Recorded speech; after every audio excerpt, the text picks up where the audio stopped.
Have you ever wondered what you'd do if someone you trusted completely betrayed you?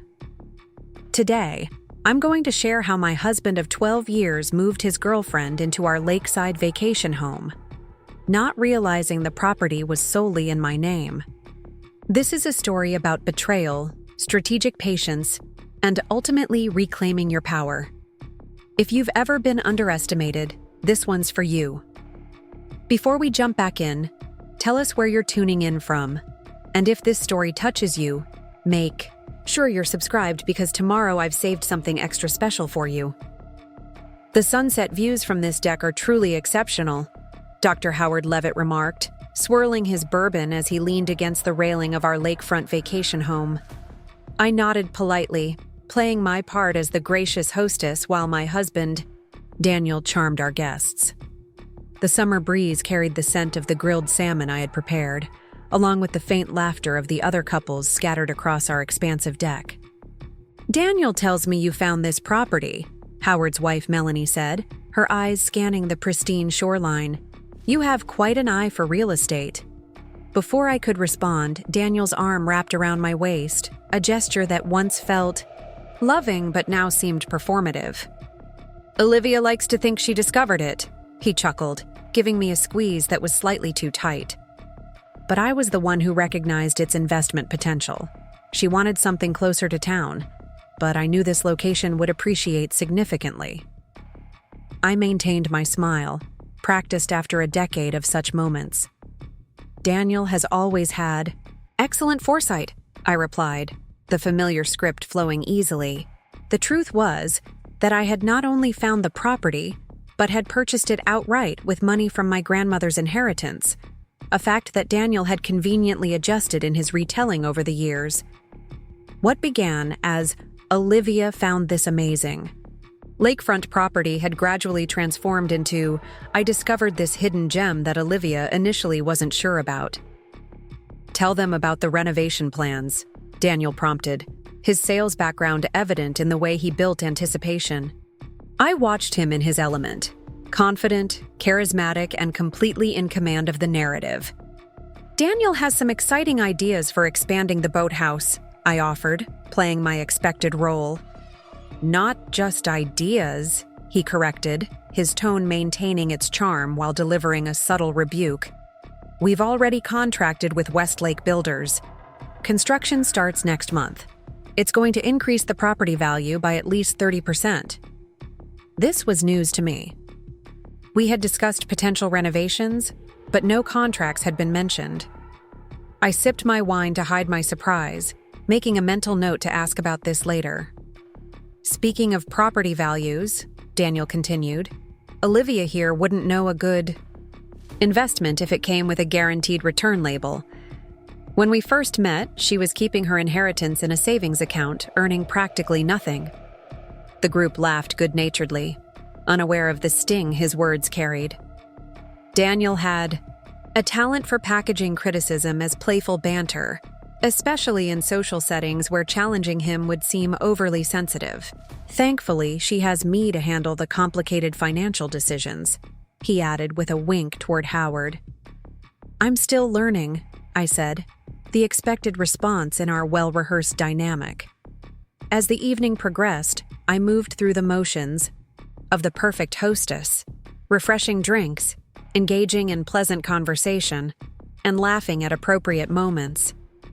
From the outside, we were the ideal couple. Daniel, the successful pharmaceutical sales director with his magnetic personality and business acumen, and me, the supportive wife who had left her promising career in architectural design to focus on our home life. What our guests couldn't see was how thoroughly I had been diminished over the years, reduced from an equal partner to a decorative accessory in Daniel's carefully crafted life. The woman who had graduated at the top of her class from Cornell's architecture program and had worked for 3 years at a prestigious firm now existed primarily as Daniel's wife in our social circle. Later, as I cleared dishes while Daniel led our guests in an impromptu tour of the property, Elise, our attorney's wife and the most perceptive of our friends, lingered behind to help. "You designed the kitchen renovation here, didn't you?" she asked, handing me a stack of plates. Yes, I admitted, though Daniel and the contractor made some modifications to my original plans. Elise nodded thoughtfully. Thomas mentioned you were quite accomplished in your field before you and Daniel married. Do you ever miss it? The question caught me off guard. Few people inquired about my previous career anymore. Sometimes, I confessed. There's a satisfaction in seeing your designs take physical form that's hard to replace. I can imagine, Elise replied. Thomas also mentioned that you're the actual owner of this property. Something about keeping it separate from Daniel's other investments for tax purposes? I froze momentarily, the wine glass in my hand suspended mid-wipe. Thomas Campbell was our attorney, but he was primarily Daniel's friend. I was surprised he had shared that detail with his wife, especially since Daniel preferred letting people believe all our properties were joint investments or primarily his. Yes, technically it's in my name, I confirmed quietly. It was purchased before some of Daniel's business expansions, so we kept it separate to protect it in case any of his ventures faced liability issues. This was the official explanation, though the reality was simpler. I had bought the property with my inheritance before we were married, and we had never changed the title. Daniel had initially suggested transferring it multiple times, but I had held firm on keeping it in my name, one of the few assertions of independence I had maintained in our marriage. Elise seemed about to say more when Daniel's laugh echoed from the great room, signaling the tour's return to the main house. She squeezed my arm gently before moving away, leaving me with an unsettled feeling. After our guests departed and the house fell quiet, I found Daniel on the deck, gazing out at the moonlight reflecting off the lake. For a moment, I glimpsed the man I had fallen in love with, thoughtful, ambitious, with dreams that had once aligned with mine. The Levitts seemed impressed with the property, I said, joining him at the railing. Howard's interested in purchasing something nearby, Daniel replied. I told him we could help him find the right place. When were you going to tell me about the contract with Westlake Builders? I asked, keeping my tone light despite the frustration simmering beneath. Daniel turned, his expression dismissive. I was handling it. The paperwork only finalized yesterday. It's a significant renovation, Daniel. I thought we agreed we'd make those decisions together. He sighed, the sound weighted with impatience. Olivia, the opportunity came up to get on their schedule. Waiting to discuss every detail with you would have meant delaying until next spring. I'm not concerned about the timing, I clarified. I'm concerned that you made a major decision about a property in my name without consulting me. A flicker of annoyance crossed his face before settling into a placating smile. Technically in your name, yes, but we both know it's our vacation home. I'm increasing its value for both of us. He placed his hands on my shoulders. This is why we have our arrangement. You maintain our homes, and I handle the business aspects. Architecture and property renovation were literally my profession, I reminded him. I might have insights worth considering. That was a long time ago, Olivia. The industry has changed considerably since you were active in it. He pressed a kiss to my forehead, effectively dismissing my concerns. Trust me on this. The plans are excellent, and you'll love the results. I recognized the futility of pressing further. Daniel had mastered the art of making me feel simultaneously cherished and irrelevant. My opinions acknowledged and then gently set aside as though they were well-intentioned but ultimately uninformed. As we prepared for bed that night, Daniel checked his phone one last time, frowning slightly at the screen. Everything okay? I asked, applying my nighttime moisturizer. Just some issues at the Chicago office, he replied. I might need to fly out there next week to handle things personally. Again? You were just there 3 weeks ago. The regional manager is struggling with the new sales team, Daniel explained, setting his phone on the nightstand. Some things require in-person leadership. I nodded, familiar with his frequent business trips. As pharmaceutical sales director for a major company, Daniel traveled regularly, sometimes for a week or more at a stretch. Over the years, I had grown accustomed to the rhythm of his comings and goings, using the solitary periods to reconnect with my own interests and friends. "Will you be gone long?" I asked. "Probably through the weekend," he said, sliding into bed beside me. "Maybe you could use the time to start planning the interior decoration for the boathouse expansion. Nothing structural," he added quickly. "But your touch with furnishings and color schemes is always impeccable." The compliment, carefully circumscribed to decorative matters rather than architectural ones, was typical of Daniel, affirming my talents within limitations he defined. Still, I found myself nodding in agreement, accepting the narrow space he allocated for my input. Preparing and narrating this story took us a lot of time, so if you are enjoying it, subscribe to our channel. It means a lot to us. Now back to the story. The following Monday, Daniel departed for Chicago with his usual efficiency. Suitcase precisely packed, itinerary meticulously planned, goodbye kiss perfunctory, but affectionate. I stood in the doorway of our main residence in Westchester, waving, as his car disappeared down the driveway, then returned inside to the quiet home. With Daniel away, I decided to revisit the vacation property midweek to take measurements for some landscaping ideas I'd been considering. The 3-hour drive to Lake Champlain was pleasant in the early summer weather, and I found myself looking forward to the solitude of the lake house. As I turned onto the private road leading to our property, I noticed an unfamiliar car parked in the driveway, a sleek red Audi convertible that certainly wasn't ours. Assuming a neighbor might have had car trouble or perhaps a real estate agent had mistaken the property for one nearby, I pulled in behind it and approached the house cautiously. The front door was unlocked. Inside, music played softly. Daniel's preferred jazz station, and the distinct aroma of brewing coffee filled the air. I stood frozen in the entryway, my mind struggling to process these signs of occupation in what should have been an empty house. "Daniel, is that you back already?" A woman's voice called from upstairs. "I thought you weren't returning until this evening." I remained silent, a cold realization washing over me. The sound of footsteps descended the staircase, and a woman appeared, tall, blonde, perhaps in her early 30s. She wore one of Daniel's dress shirts and little else, her expression transforming from expectant pleasure to shock as she registered my presence. "Oh!" she exclaimed, clutching the shirt closer around her. "You're not Daniel." Her eyes widened further. "Wait, are you Olivia?" The casual familiarity with which she said my name confirmed what was already devastatingly clear. This wasn't a mistaken entry or a property mix-up. This woman knew exactly whose house she was in, and whose husband she was involved with.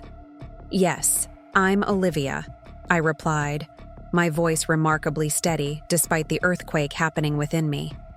"And you are?" "Megan," she said, shifting uncomfortably. "Megan Winters. I work with Daniel at the pharmaceutical company." "In Chicago?" I asked, the pieces clicking into horrible place. The frequent trips, the extended weekends, the increasing emotional distance. She hesitated, then admitted, "I'm based in the New York office, actually. We met at the National Sales Conference last year." Last year. The betrayal had been ongoing for months, possibly longer. "Does Daniel know you're here?" I asked, though I already knew the answer. "He invited me," Megan confirmed, her discomfort giving way to a hint of defiance. "He's flying back from Chicago this afternoon. We've been coming here for weekends since April. At least 3 months of deception, of Daniel bringing his girlfriend to our vacation home, to my property, while I remained oblivious in Westchester." "I see," I said, my mind working to process this information while maintaining my composure. "And how much has Daniel told you about this house?" Megan's expression softened, perhaps mistaking my question for the hurt inquiry of a betrayed wife, seeking details of her husband's declarations to his lover.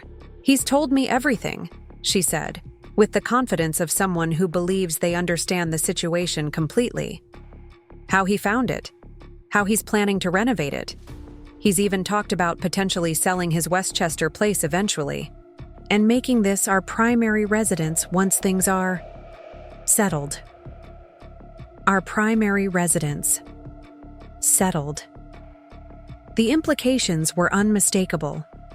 Daniel wasn't just having an affair, he was planning a future with this woman, a future that apparently included property that was solely in my name.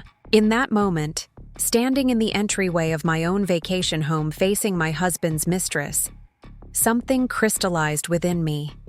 The years of subtle diminishment, of having my opinions gently dismissed, of watching my identity slowly subsumed into Daniel's narrative. They had prepared me for this moment of absolute clarity. "I think you should get dressed, Megan," I said calmly. "We have some things to discuss before Daniel arrives." The confusion on her face suggested she had expected tears, accusations, perhaps a dramatic confrontation. Instead, my measured response seemed to unsettle her more than anger would have. I'll go change," she stammered, retreating upstairs. While she was gone, I moved to the kitchen and methodically prepared a cup of tea, allowing the familiar ritual to steady my hands and organize my thoughts. By the time Megan returned, fully dressed in a casual but expensive-looking outfit, I had formulated my approach. "Please, sit down." I gestured to the dining table with its spectacular view of the lake. She complied, watching me warily as I took the seat across from her. "How much do you actually know about this property, Megan?" I asked directly. "What do you mean?" "The legal ownership, the purchase history, the actual value." She shifted uncomfortably. "Daniel handles all that. I know he's planning renovations to increase its value before whatever happens next." "I see," I nodded, taking a deliberate sip of my tea. "Let me fill in some gaps for you. This property was purchased 8 years ago with my inheritance money from my grandmother. It is solely in my name. Daniel has no legal claim to it whatsoever." Megan's expression faltered, uncertainty replacing her earlier confidence. "That can't be right," she argued weakly. "Daniel talks about this place like it's his investment. He's been making all the decisions about the renovations." "I'm sure he has," I agreed. "Daniel is very good at creating narratives that serve his purposes. But the legal reality is quite different from the story he's been telling you." I reached for my phone, pulled up the county property records website, and turned the screen toward her. There it was in official documentation: Olivia Harrington, sole owner. "But she began, then stopped, the implications sinking in. "Has been bringing you to a property he doesn't own," I finished for her. "Making promises about a future, here that he has no legal right to offer." The color drained from Megan's face as she stared at the property record. "I don't understand," she said finally. "Why would he lie about something so easily verified?" It was the perfect question, one that revealed how little she truly knew about the man she'd been involved with. "Because Daniel believes his version of reality is so convincing that no one will question it," I explained, surprising myself with my own insight. "And usually, he's right." Megan sat back in her chair, visibly processing this revelation. I could almost see her reevaluating interactions with Daniel, perhaps spotting patterns I had become all too familiar with over our years together. "What are you going to do?" she asked finally. It was a question I had been asking myself since the moment I walked through the door. The conventional script would have me throwing both Daniel and Megan out immediately, engaging in a messy, emotional confrontation that would give Daniel the opportunity to manipulate the situation as he had so many others. But something deeper was emerging within me, a strategic clarity that saw beyond the immediate betrayal to the opportunity it presented. "For now, nothing drastic," I replied, surprising us both. I think it's time I understand exactly what Daniel has been planning before I decide my next steps. Megan stared at me, clearly struggling to comprehend my measured response. You're not throwing me out? Not yet, I confirmed, but I would appreciate complete honesty from you going forward. A new wariness entered her expression. Why would I do that? Because Daniel has been lying to both of us, I pointed out. And whatever he's promised you, the legal reality is that this property, which he apparently intends to make your future home, belongs to me. Your understanding of his true intentions might be as incomplete as mine. The seed of doubt had been planted. I could see it taking root as Megan's gaze drifted back to the property records still displayed on my phone. What do you want to know? She asked finally. Everything, I said simply, starting with exactly when your relationship began and what Daniel has been telling you about his plans for our marriage, this property, and your future together. As Megan began to speak, I felt a strange calm settle over me. The pain of betrayal was there certainly, but overshadowed by something more powerful, a reawakening of the strategic, analytical mind that had once made me exceptional in my field, before I allowed it to be diminished by Daniel's constant undermining. For the first time in years, I felt fully present in my own life, acutely aware that what happened next would be determined not by Daniel's manipulations, but by my own careful planning. The property was in my name after all, and it was time to reclaim not just my legal rights, but the strength and independence I had gradually surrendered over 12 years of marriage. For the next hour, Megan and I sat at the dining table as she detailed her relationship with Daniel. They had indeed met at last year's pharmaceutical sales conference in Phoenix, where Daniel had presented himself as unhappily married to a controlling, career-obsessed wife who didn't understand his ambitions. According to the narrative he'd spun for Megan, I was cold, materialistic, and had trapped him in a loveless marriage he was trying to find the courage to leave. He said you were only interested in his success and the lifestyle it provided, Megan explained, unable to meet my eyes. That you had separate bedrooms for the past 2 years. I absorbed this information with surprising detachment. The bedroom claim was a complete fabrication, but I recognized the tactical brilliance of Daniel's lie. It simultaneously justified his infidelity while explaining why he couldn't immediately leave his marriage. And what was the timeline he gave you for this eventual separation? I asked, keeping my voice neutral. Megan hesitated.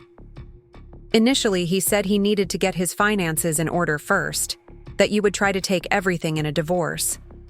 She glanced around the lake house. He mentioned that his most valuable assets, like this place, needed to be protected. Protected how? He said he had a plan to transfer ownership of certain properties before filing for divorce, that his attorney was helping arrange everything. She paused. Last month, he told me the process was nearly complete, that by the end of summer he'd be free to move forward. A chill ran through me. While I knew the lake house remained solely in my name, Daniel and I had other properties, our primary residence in Westchester, a small apartment in Manhattan, and a rental property in Boston, all purchased during our marriage with commingled funds. Were those certain properties he'd referred to? Had he already begun transferring assets without my knowledge? Did Daniel discuss specific properties besides this one? I asked. Megan nodded. The Westchester house. He said it was the most complicated because it was your primary residence, but that his lawyer had found a way to prove he had contributed the majority of funds. My mind raced. Our Westchester home had been purchased 2 years after our marriage, primarily with money from the sale of my premarital condo combined with a portion of my inheritance. Daniel's contribution had been minimal, though his name was on the deed as well as mine. Did he mention his attorney by name? I asked, a suspicion forming. Thomas something, Megan replied. Campbell, I think. Daniel speaks highly of him. Thomas Campbell. our supposed shared attorney, and Daniel's longtime friend. The same man whose wife had surprisingly mentioned to me that the lake house was solely in my name. I wondered if Thomas had been less cooperative in Daniel's schemes than my husband had anticipated. "One more question," I said, studying Megan carefully. "These renovations Daniel contracted for the boathouse, did he discuss the financing?" "He mentioned using funds from an account you don't monitor," she admitted. "Said it was easier than arguing with you about the expense." I nodded slowly, pieces falling into place. Daniel had access to our joint checking account and investment portfolio, though we maintained separate retirement accounts, and I had a personal account where the remaining portion of my inheritance was kept. If he had been diverting funds from our joint accounts for unapproved renovations, it was yet another betrayal to add to the growing list. My phone chimed with a text notification. I glanced down to see a message from Daniel. "Flight landed early. Heading to the lake now. ETA 90 minutes. Can't wait to see you." I showed the message to Megan, whose face paled. "He thinks I'm here, alone," she realized. "He has no idea you're coming." "Evidently not," I agreed, "which gives us time to decide how to handle this." "What do you mean, we?" Megan asked warily. "Daniel has been manipulating both of us," I pointed out. "The question is whether we confront him together or separately." Megan stood and paced to the window, staring out at the lake. "I should leave before he arrives. This isn't my fight." "You could," I acknowledged. "But don't you want answers? Don't you want to hear how he explains having his girlfriend and wife in the same room?" Uncertainty flickered across her face. What would that accomplish? "Clarity," I said simply. "For both of us." She hesitated, then shook her head. "I can't. This is between you and him now." She gathered her purse from the counter. "I'll get my things and go." I didn't try to stop her as she climbed the stairs to collect her belongings. Part of me felt a strange empathy for this woman who had been caught in Daniel's web of deception, albeit willingly. Another part recognized that her departure would give me space to think, to prepare for the confrontation ahead. When Megan returned with an overnight bag, she paused at the door. "I'm sorry," she said, not quite meeting my eyes. "I didn't know about the house being yours. I'm not sure how much else he's lied about." "Neither am I," I replied honestly. "But I intend to find out." After Megan's car disappeared down the driveway, I moved methodically through the house, taking inventory of changes Daniel had made without my knowledge. The master bedroom held several of his dress shirts, a different cologne than the one he wore at home, and a side table drawer containing men's watches I'd never seen before. In the guest bathroom, I found unfamiliar women's toiletries, Megan's presumably, and in the kitchen, brands of coffee and wine that weren't our usual choices. They had been playing house in my property, creating their own little world while I remained oblivious. The realization should have devastated me, but instead, it crystallized my resolve. I wouldn't be the hysterical, betrayed wife Daniel likely expected if he discovered I knew about the affair. I would be strategic, calculated. I would approach this like the architect I'd once been, assessing the existing structure before deciding what needed to be dismantled. I made a pot of coffee and sat at the dining table with my laptop, beginning what would become the most important research project of my life. First, I accessed our joint investment account, scanning recent transactions. Sure enough, there was a withdrawal 3 weeks ago for $75,000, approximately the cost of a boathouse renovation, with the description, Property Improvement Fund. Daniel had never mentioned this withdrawal or any property improvement fund to me. Next, I reviewed our credit card statements, finding charges for expensive dinners in Chicago on dates when Daniel had supposedly been alone on business trips. There were hotel charges, too. Not his usual business accommodations, but boutique luxury hotels more suited to romantic getaways. Most damning, I found receipts for jewelry from Tiffany's that had never been given to me.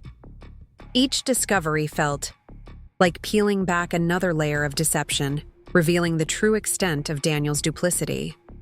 And yet, I remained surprisingly calm, disconnected almost, as though I were investigating a case study rather than the implosion of my marriage.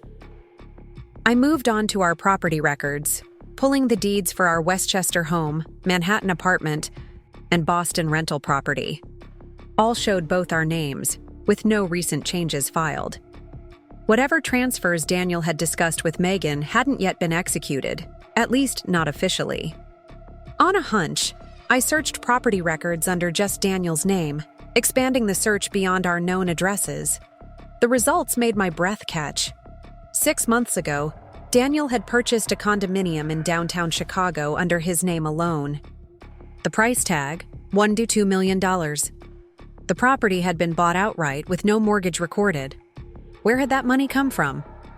Our joint investment account hadn't shown a withdrawal large enough to cover such a purchase. Had Daniel been maintaining separate finances I knew nothing about? Or worse, had he somehow diverted my assets without my knowledge? I needed professional help, not Thomas Campbell, who clearly couldn't be trusted, but someone with no connection to Daniel. I called Valerie Shaw, a law school friend who had specialized in high-asset divorces and now ran her own practice in Manhattan. "Olivia? It's been ages," Valerie answered warmly. "I need your help, Val," I said without preamble, professionally. Her tone immediately shifted. "What's happened?" "I just discovered my husband has been having an affair and potentially hiding assets. I need to understand my options." "Are you somewhere private to talk?" she asked. "For now." "Daniel will be arriving in about an hour. Tell me everything, quickly," Valerie instructed. I laid out the situation in precise, unemotional terms. The affair with Megan, the discovery that Daniel had been discussing property transfers with his attorney, the unauthorized withdrawal for renovations, and the Chicago condo purchased without my knowledge. "First, don't confront him yet," Valerie advised. "We need to get a complete financial picture before he realizes you know anything. Can you access his personal computer or phone?" "Possibly," I said. "He's never been particularly careful about passwords at home." "Good. We need evidence of any hidden accounts, communications with his attorney about asset transfers, and anything related to this Chicago property." She paused. "Olivia, what do you want out of this? Are you looking to salvage the marriage or prepare for divorce?" The question caught me off guard. I hadn't thought beyond discovering the truth and protecting my assets. "I don't know yet," I admitted, "but I need to be prepared for either outcome." "Smart approach," Valerie approved. "Here's what we'll do. I'll clear my schedule for tomorrow morning. Come to my office at 9 a.m. and bring whatever documentation you can gather safely. In the meantime, I'll draft preservation orders for your known assets to prevent any transfers without your consent." "What should I do when Daniel arrives today?" "Act normal," she advised. "Don't give him any reason to suspect you know about the affair or the financial issues. We need time to build our case before he starts covering his tracks." After ending the call, I closed my laptop and took a deep breath. Act normal. Pretend I hadn't just discovered that my husband of 12 years had been systematically betraying me while potentially planning to strip me of my assets. I heard the crunch of tires on the gravel driveway sooner than expected. Daniel was early. I quickly closed all the browser tabs showing our financial records and property searches, then moved to the kitchen to appear busy with dinner preparations. The front door opened and Daniel called out, "Hello? Anyone home?" The performance had begun. "In the kitchen," I called back, keeping my voice light. Daniel appeared in the doorway, handsome as ever in his tailored suit, his carry-on bag still in hand. His expression registered genuine surprise. "Olivia, what are you doing here?" he asked, setting down his bag. I raised an eyebrow, maintaining my casual demeanor. "Surprising my husband. I thought I'd come up and enjoy the lake while you were wrapping things up in Chicago." I gestured to the vegetables I was chopping. I'm making that pasta you like." Daniel's recovery was swift, professional even. His momentary confusion transformed into pleased surprise as he crossed the kitchen to kiss my cheek. "This is a wonderful surprise," he said smoothly. "I was just about to call and tell you I finished early in Chicago and decided to drive up to check on the renovation plans before heading home." The lie came so effortlessly that I almost admired the performance. Had I not known the truth, I would have believed him completely. "How thoughtful," I replied, matching his ease. "How was Chicago?" "Productive," he said, loosening his tie. "The regional team needed some guidance, but I think we've sorted everything out now." I nodded, focusing on the vegetables. "I'm glad to hear it." Daniel glanced around the kitchen, his eyes scanning for signs of Megan's presence. "Have you been here long?" "Just a few hours," I said truthfully. "I wanted to take some measurements for garden plans. You know I've been thinking about expanding the flower beds by the water." "Of course," he agreed, though I had never mentioned such plans. "I'm going to freshen up and change. That pasta smells wonderful." As Daniel headed upstairs, I watched him surreptitiously, noting the tension in his shoulders. He would be checking for evidence of Megan, making sure her belongings were gone, perhaps texting her to confirm she had left. I continued cooking, maintaining the facade of the oblivious wife while mentally cataloging every aspect of Daniel's behavior. When he returned downstairs in casual clothes, he appeared more relaxed. He had verified Megan's departure and likely communicated with her, reassured that his secret remained intact. "Wine?" I offered, holding up a bottle of his favorite Cabernet. "Perfect," he smiled, taking the glass I poured.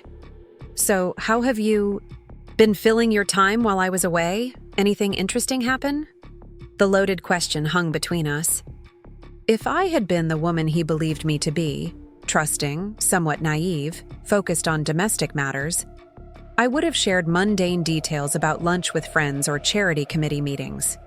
Instead, I said, "Actually, I've been thinking about returning to architectural work, maybe consulting on residential projects. I miss using those skills." A flicker of surprise crossed Daniel's face before he controlled it. "Really? That seems sudden. I thought you were happy with your volunteer work and the house." "I've been considering it for a while," I replied, stirring the pasta sauce. "My design background is still valuable, and I have connections from my previous firm who've mentioned opportunities." Daniel's smile didn't reach his eyes. "Well, if that's what you want to explore, I support you.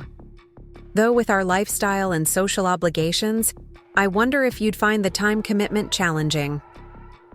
There it was, the subtle undermining masked as supportive concern, a tactic I now recognized clearly.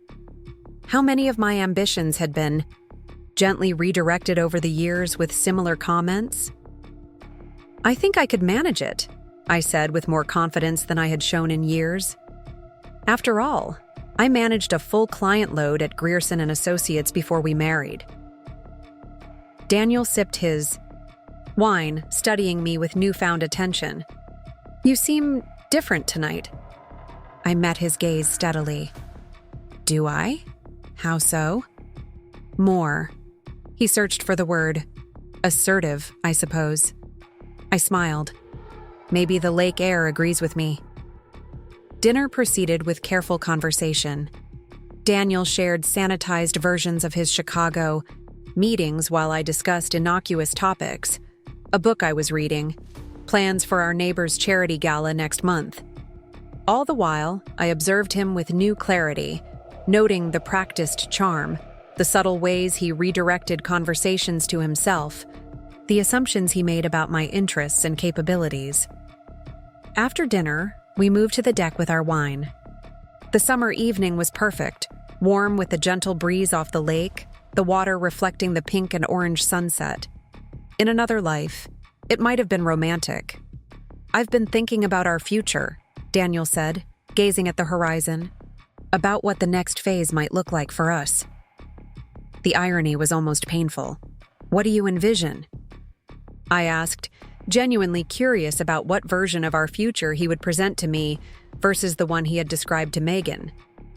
"We've built something impressive together," he began, his sales background evident in the careful framing. "But I wonder if we're fully optimizing our lifestyle and assets." "Optimizing?" I echoed, taking a deliberate sip of wine. "For example, this property." He gestured to the lake house. "It's valuable, but we only use it occasionally.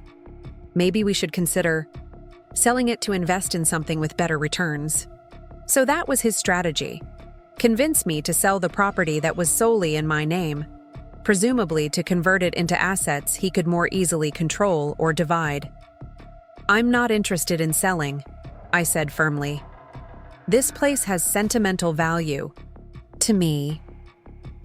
Daniel's expression remained pleasant, but I caught the slight tightening of his jaw. "Sentimentality isn't always the best financial strategy, Olivia. We should at least consider options." "The property is in my name, Daniel," I pointed out, watching his reaction carefully. "I'm not inclined to sell something my grandmother's inheritance helped purchase." His pause was almost imperceptible. "Of course it's your decision. I'm just thinking of our overall portfolio management." The conversation shifted to safer topics, but the underlying tension remained. Daniel was probing, testing my attachment to the lake house, likely trying to gauge how difficult it would be to convince me to relinquish control of the property. As the evening progressed, I maintained my role as the slightly more assertive but still oblivious wife. When Daniel suggested we turn in for the night, I followed him upstairs to the master bedroom, hyper-aware that Megan had likely slept in this same bed just days before. In the bathroom, preparing for bed, I noticed Daniel checking his phone frequently, his expression carefully neutral. Texting Megan, no doubt, explaining the unexpected presence of his wife. When we finally lay in bed together, the distance between us felt infinite despite the physical proximity. Daniel reached for me in the darkness, perhaps seeking to reinforce our connection or simply maintaining his cover. I allowed his kiss, his touch, all while a detached part of my mind cataloged the experience like evidence being gathered. "I've missed you," he murmured, the lie so seamless it almost sounded true. "Have you?" I asked softly, the question more pointed than he realized. He mistook my question for insecurity and pulled me closer. "Of course. These business trips are necessary, but being away from you is the downside." I didn't respond, letting the moment stretch between us. Eventually, Daniel's breathing deepened as he fell asleep, his arm draped possessively across my waist. I lay awake for hours, staring at the ceiling, planning my next moves with cold precision. Morning arrived with golden sunlight streaming through the lake house windows. I rose early, leaving Daniel still sleeping, and made coffee while reviewing my strategy. Today, I would need to gather as much documentation as possible before my meeting with Valerie, all while maintaining the illusion that nothing had changed. Daniel appeared in the kitchen around 8, wearing only pajama bottoms, his hair artfully tousled in that way that had once made my heart skip. Now I saw it, as part of his carefully cultivated image, the successful, attractive husband who had it all. "You're up early," he observed, accepting the coffee I offered. "I thought I'd drive back to Westchester this morning," I explained. "I have a lunch commitment I forgot about." His relief was subtle but unmistakable. With me gone, he could contact Megan, perhaps even arrange for her to return to the lake house. "That's a shame," he said, affecting disappointment. "I thought we might spend the day here together." "I'd love that," I lied smoothly. "But I promised Patricia I'd help with the hospital fundraiser planning. Rain check?" "Of course," Daniel agreed readily. "I should probably check on the renovation plans with the contractor anyway. Speaking of which, I've been meaning to show you the designs." He pulled out his phone, displaying architectural renderings of an expanded boathouse with a second-story apartment, essentially a self-contained living space separate from the main house. I wondered if it was intended as a private retreat for him and Megan. It's quite extensive, I commented neutrally. The investment will pay off, Daniel assured me. Property values around the lake have increased 20% in just the past 3 years. Again, the focus on investment value rather than our enjoyment of the space. Had that always been his approach? Or was I only noticing it now through the lens of his betrayal? When do you plan to return to Westchester? I asked casually. Tomorrow. Afternoon, he replied. I have a few things to finalize here first. Meeting with the contractor about the unauthorized renovations, perhaps, or possibly reconnecting with Megan once I was safely out of the picture. I should get going if I want to beat the traffic, I said, rinsing my coffee cup. Do you need anything from home? I'm all set, Daniel smiled, kissing my cheek. Drive safely. The normalcy of our interaction was surreal. This polite, affectionate exchange between husband and wife, while both harbored significant secrets. As I packed my overnight bag, I made sure to include the financial documents I had discovered yesterday, carefully hiding them between layers of clothing. Before leaving, I hugged Daniel goodbye, a gesture that once would have felt natural, but now required conscious effort. I'll see you tomorrow then, I said. Looking forward to it, he replied, walking me to my car. As I drove away, watching Daniel's figure recede in my rearview mirror, I was struck by how quickly everything had changed. 24 hours ago, I had been driving to the lake house with no knowledge of my husband's betrayal or his plans for our future. Now, I was headed to meet with a divorce attorney. My perception of my 12-year marriage fundamentally altered. The drive to Manhattan gave me time to process, to transition from the performance I had maintained with Daniel to the clear-eyed determination I would need with Valerie. By the time I parked near her midtown office, I had mentally cataloged every relevant financial document, conversation, and property arrangement that might be pertinent to our discussion. Valerie's office suite occupied the corner of a sleek glass tower with views of Central Park. Her assistant showed me into a conference room where Valerie was already waiting, dressed impeccably in a charcoal suit, her dark hair pulled back in a severe bun that emphasized her sharp features. Olivia, she greeted me, embracing me briefly before gesturing to the chair beside her. I've already pulled some preliminary information based on our conversation yesterday. I removed the documents from my bag, laying them methodically on the table. I've brought everything I could access without raising suspicion. For the next hour, we reviewed the materials, property deeds, investment statements, bank records, and my notes from conversations with both Daniel and Megan. Valerie listened intently, occasionally asking clarifying questions but mostly allowing me to present the complete picture. Your inheritance funds, she said finally. You mentioned they purchased the lake house outright and contributed significantly to the Westchester property. Were these funds ever commingled with joint assets? The lake house purchase was directly from my inheritance account, I explained.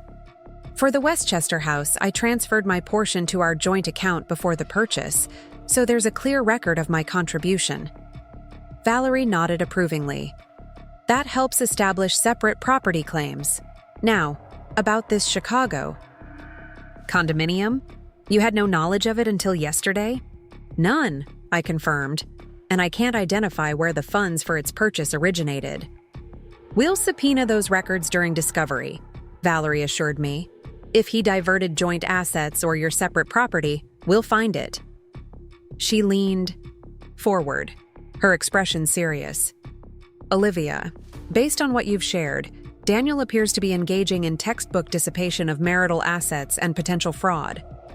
The unauthorized $75,000 withdrawal alone would trigger penalties in most divorce settlements.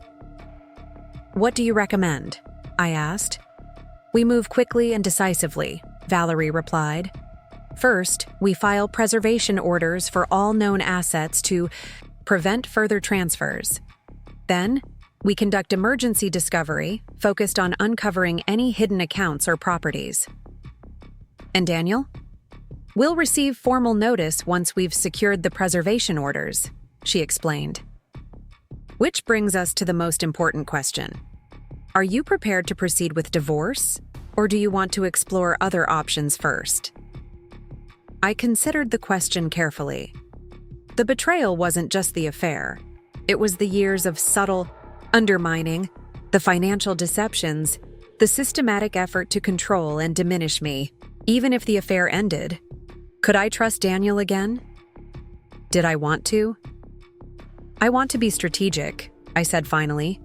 Whatever approach gives me the strongest position to protect what's mine and reclaim what's been taken. Valerie nodded, a glint of approval in her eyes. Then here's what we do. We prepare divorce filings but hold them in abeyance while we secure your financial position. We'll document everything: the affair, the unauthorized withdrawals, the hidden property purchase. Once we have the complete picture and have protected your assets, you can decide whether to proceed with filing. How long will that take? With emergency motions, we can have preservation orders in place by tomorrow, Valerie said. The full financial investigation might take a few weeks. During that time, you'll need to maintain appearances with Daniel. The prospect of continuing to live with Daniel, pretending nothing had changed, was daunting. But I recognized the strategic necessity. I can do that, I assured her, surprising myself with my confidence. There's something else to consider, Valerie added. Your career. You mentioned you were an architect before marriage? Yes, with Grierson and Associates. I left when Daniel's career required more frequent relocations. Do you have any interest in returning to that field? The question caught me off guard. I've been considering it, actually. Why? Financial independence strengthens your position, Valerie explained. And in high-asset divorces, future earning potential is considered during settlements. If you're perceived as fully dependent on Daniel, it could affect the outcome. I hadn't thought about my career in those terms before. For years, I had accepted the narrative that my professional ambitions were secondary to Daniel's, that my role was primarily supportive. Now I saw how that arrangement had left me vulnerable. I still have my license and credentials, I said, thinking aloud, and contacts in the industry. It might take time to rebuild, but it's certainly possible. Consider it, Valerie advised, not just for the divorce strategy, but for yourself. As our meeting concluded, Valerie walked me to the elevator, her expression softening slightly. One more thing, Olivia. The coming weeks won't be easy. You'll be living with someone who has betrayed you while pretending everything is normal. Do you have support? Friends or family you can confide in? I realized with a pang that my social circle had become almost entirely composed of Daniel's colleagues and their wives. I had gradually lost touch with my own friends as I'd been absorbed into his world. My sister in Boston, I said finally. We're close and she's never particularly liked Daniel. Valerie smiled. Perfect. Keep her informed of your whereabouts and plans. And call me anytime. Day or night. As I rode the elevator down to the lobby, I felt a curious mixture of emotions. Grief for the marriage I had believed in, anger at Daniel's betrayal, but primarily a growing sense of clarity and purpose. The path ahead would be challenging, but for the first time in years, I was making decisions based on my own best interests rather than accommodating Daniel's narrative. Outside on the bustling Manhattan sidewalk, I checked my phone to find 3 missed calls from Daniel and a text. Contractor has questions about the boathouse design. Call when you can. I smiled grimly at the irony. Daniel was still proceeding with renovations to my property, still assuming control over decisions that legally required my approval, still believing I remained oblivious to his deceptions. I texted back, "In meetings all day. Handle it however you think best. Let him continue thinking he had free rein. Let him proceed with plans that would ultimately strengthen my position." While Daniel renovated a boathouse on property he didn't own, I would be reconstructing my life on a foundation he couldn't touch. For the first time since discovering Megan, in my lake house, I felt a surge of something beyond anger or hurt, a sense of empowerment, of reclaiming control over my own story. Daniel had underestimated me for years. He was about to discover just how significant that miscalculation had been. My return to our Westchester home that evening felt like entering a museum dedicated to a life I no longer recognized. Every carefully selected piece of furniture, every tasteful artwork on the walls, even the precisely arranged family photos, now seemed like props in an elaborate stage production. The perfect marriage of Daniel and Olivia. I wandered through the rooms, seeing evidence of Daniel's systematic manipulation everywhere. The home office that had originally been designated as my workspace, but had gradually become exclusively his domain. The kitchen renovation that had incorporated almost none of my design suggestions despite my architectural background. The master bedroom with its king-sized bed where Daniel had claimed we no longer slept together. I pulled out my phone and called my sister, Claire, in Boston. Unlike the carefully cultivated friendships in our social circle, my relationship with Claire had always been refreshingly honest. "Liv, everything okay?" Claire answered, immediately sensing something was off. We spoke regularly, but rarely in the evening hours when I was typically engaged in some social obligation with Daniel. "Not really," I admitted. "Can you talk?" "Of course. What's going on?" I took a deep breath. I just discovered Daniel has been having an affair and potentially hiding assets and planning to divorce me. Claire's momentary silence spoke volumes before her response came, measured but unsurprised. "I wish I could say I'm shocked. How did you find out?" "I went to the lake house yesterday and found his girlfriend there. She thought I was in Westchester." "Jesus, Liv, what a complete bastard." Claire's indignation was comforting in its straightforwardness. "Are you okay? Do you want me to come down?" "Not yet," I said. "I've met with an attorney. I'm gathering information before confronting him." "Smart move," Claire approved. "What do you need from me?" This was why I'd called Claire. No drama, no excessive emotion, just practical support and clear thinking. "Just someone who knows what's happening," I explained. "I'm going to be living with him and pretending everything is normal while building my case. I might need to vent occasionally." "You've got it.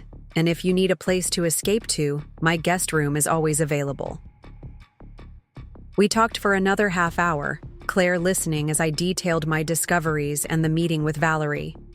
Having someone who knew the complete truth was a relief, an anchor of reality as I prepared to navigate the fiction of my continuing marriage.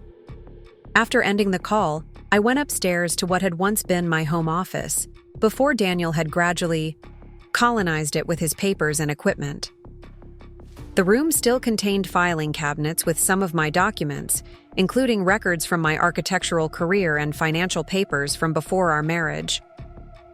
I began methodically searching through these files, looking for anything that might help establish the timeline and separation of assets.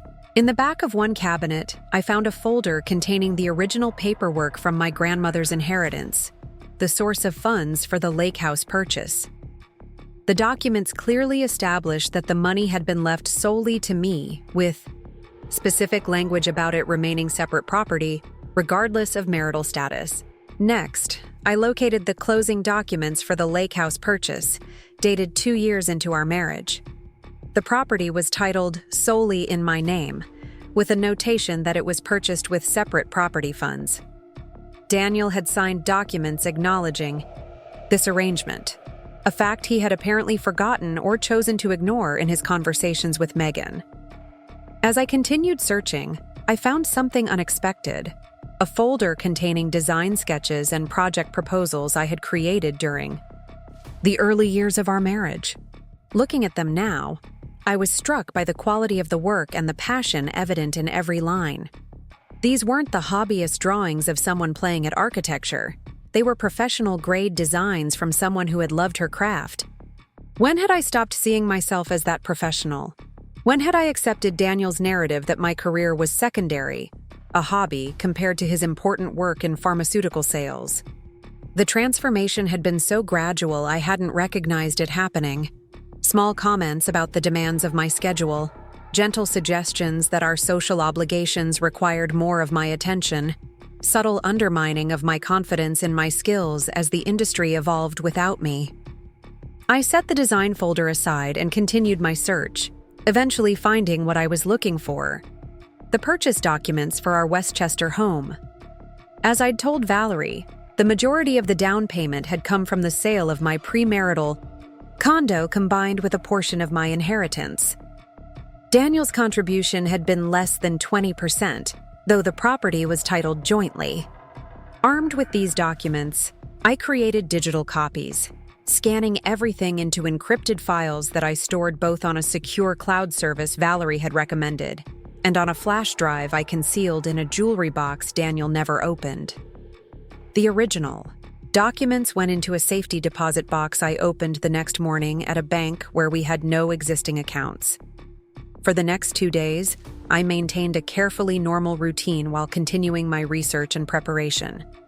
I met with friends from Daniel's social circle for lunch, attended a garden committee meeting at the country club, and even called the interior designer we had used previously to discuss refreshing our dining room, all activities that would reach Daniel's ears through our overlapping social connections, reinforcing the image that I remained oblivious to: his betrayal. In quiet moments alone, I worked methodically on reconstructing our financial history and documenting the gradual shift in our power dynamic.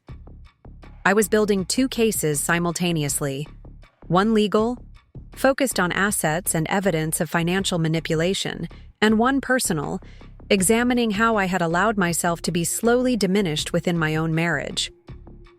On Thursday afternoon, Daniel returned from the lake house, arriving home with his usual, self-assured confidence. If he was concerned about my unexpected appearance at the lake property or subsequent behavior, he showed no sign of it. The contractor finalized the boathouse plans, he announced over dinner that evening, sliding a folder across the table. I've approved the design, but thought you might want to see the finishing details. I opened the folder to find architectural drawings of a lavish 2-story structure with a boat slip below and a fully appointed apartment above. The estimated cost noted on the final page was $175,000, considerably more than the $75,000 withdrawal I had discovered. "This seems quite extensive," I observed, keeping my tone neutral. "And expensive." Daniel waved a dismissive hand. "The investment will pay off. Waterfront properties with guest accommodations command premium prices." "Are we planning to sell?" I asked, watching his reaction carefully. "Not immediately," he hedged. "But it's always wise to enhance property values. Besides, wouldn't it be nice to have a separate space where guests could stay? Or where he could install Megan more permanently," I thought. "The property is in my name," I reminded him mildly. "Shouldn't major renovations like this be my decision?" Daniel's smile tightened almost imperceptibly. "It's our vacation home, Olivia. The title arrangement was just for liability protection, as you know. Still, $175,000 is a significant expenditure. Where is that money coming from?" "Our investment portfolio," he replied smoothly. "I've already moved the first installment, and the rest will come from the Halton stock when it matures next month." The Halton Pharmaceuticals stock had been purchased with the remaining portion of my inheritance 3 years ago on Daniel's recommendation. Its value had nearly doubled since then, and we had discussed using those funds to potentially purchase another rental property, not to build a luxury apartment for Daniel's mistress. "I see," I said, closing the folder. "And when does construction begin?" "Next week," Daniel said, his tone suggesting the matter was settled. "They're expediting the schedule to finish before winter." I nodded thoughtfully. "Well, I trust your judgment on this." The lie came easily. a small concession to maintain my cover while my strategy unfolded. Daniel smiled, clearly pleased by my acquiescence. I think you'll love it when it's complete. The upper deck will have the best sunset views on the lake. I'm sure it will be beautiful, I agreed, wondering if he ever felt guilt about using my money to create a love nest for his mistress. Perhaps in his mind, he had convinced himself that the property and funds were rightfully his, just as he had convinced himself that I was the cold, controlling wife he had described to Megan. Over the next few days, I maintained the delicate balance of appearing normal while secretly advancing my plans. During the day, I met with Valerie to review the legal documents I had discovered and to formalize our strategy. In the evenings, I played the role of devoted wife, listening to Daniel's stories about work challenges and upcoming business opportunities with apparent interest. On Monday morning, exactly 1 week after discovering Megan at the lake house, I received a call from Valerie. The preservation orders have been granted, she informed me. As of 9 a.m. this morning, no assets titled in either of your names can be transferred, sold, or significantly altered without court approval. Including the lake house renovations? I asked. Especially those, Valerie confirmed. The order specifically prohibits construction projects exceeding $10,000 without mutual written consent and court notification.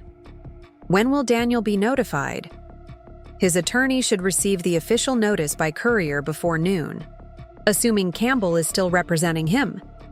As far as I know, I confirmed, though I'm not sure whose interest he's actually protecting at this point. Well, he's about to have an ethical dilemma on his hands, Valerie said with grim satisfaction. The preservation order includes language about fiduciary duty and disclosure requirements that should make any attorney think twice about facilitating asset concealment. After ending the call, I sat in my car in the bank parking lot, mentally preparing for the confrontation that would inevitably follow. Daniel would be furious when he received notice of the preservation order, not just because it halted his plans, but because it signaled I was aware of his deception. My phone rang again, displaying Daniel's number. It had begun. Hello? I answered, keeping my voice casual. Where are you? Daniel demanded, his normally smooth tone tight with controlled anger. Running errands, I replied calmly. Is something wrong? I just received a very interesting call from Thomas, he said. Apparently, there's been some kind of legal filing regarding our assets. Care to explain? Perhaps we should discuss this at home, I suggested. I want an explanation now, Olivia. The command in his voice was unmistakable. It's a standard preservation order, I said, matching his directness, to prevent any changes to our financial status while certain questions are addressed. What questions? His voice had dropped dangerously low. Questions about unauthorized withdrawals, hidden property purchases, and plans to transfer assets without my knowledge or consent, I replied evenly. Among other things. Silence stretched between us for several seconds before Daniel responded, his tone now carefully modulated. I think there's been a misunderstanding. We should talk in person. I agree, I said. I'll be home in an hour. I ended the call and immediately dialed Valerie. Daniel just called, I reported. He received word from Thomas about the preservation order. He's angry but controlled. Wants to discuss it at home. Are you comfortable with that? Valerie asked, concern evident in her voice. We could arrange a neutral location instead. I considered this briefly. No, home is fine. Daniel's too image-conscious to risk a public scene, and he'd never do anything that might leave physical evidence. Psychological intimidation is still a concern, Valerie cautioned. I'm prepared for that, I assured her, realizing as I spoke that it was true. After years of subtle manipulation, I recognized Daniel's tactics. The controlled anger, the gaslighting, the inevitable pivot to making me doubt my own perceptions, these were familiar strategies that had once been effective but now seemed transparent. Call me immediately afterward, Valerie instructed. And remember, you hold the stronger position now. Don't let him convince you otherwise. When I arrived home, Daniel's car was already in the driveway. I took a deep breath before entering, mentally rehearsing the key points Valerie and I had discussed. This conversation would set the tone for everything that followed. I found Daniel in his home office, pacing behind his desk with a glass of scotch in hand despite the early hour. His expression was a carefully composed mask of concern tinged with confusion, the look of a reasonable man confronted with an inexplicable situation. "Olivia," he greeted me, his tone softened from our phone conversation. "What's going on? Thomas called about some legal filing you've made that's freezing our assets." I remained standing, deliberately choosing not to take the visitor's chair, across from his desk where I would be in the physically lower position. "I've initiated a preservation order to protect our marital assets," I stated calmly. "It's a temporary measure while I investigate some concerning financial activities."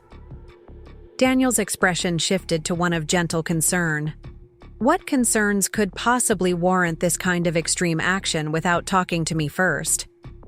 This was classic Daniel, reframing my reasonable protective measure as an extreme overreaction, positioning himself as the rational party. "Perhaps the $75,000 you withdrew for lake house renovations without my knowledge," I replied. "Or the $2 million condominium you purchased in Chicago under your name alone. Or your discussions with Thomas about transferring property out of my name before filing for divorce." Daniel's mask slipped momentarily, genuine shock registering in his eyes before he recovered. "Where are you getting these ideas?" he asked, his tone now paternal, concerned. "Has someone been filling your head with misinformation?" "No misinformation, Daniel. Just facts supported by documentation."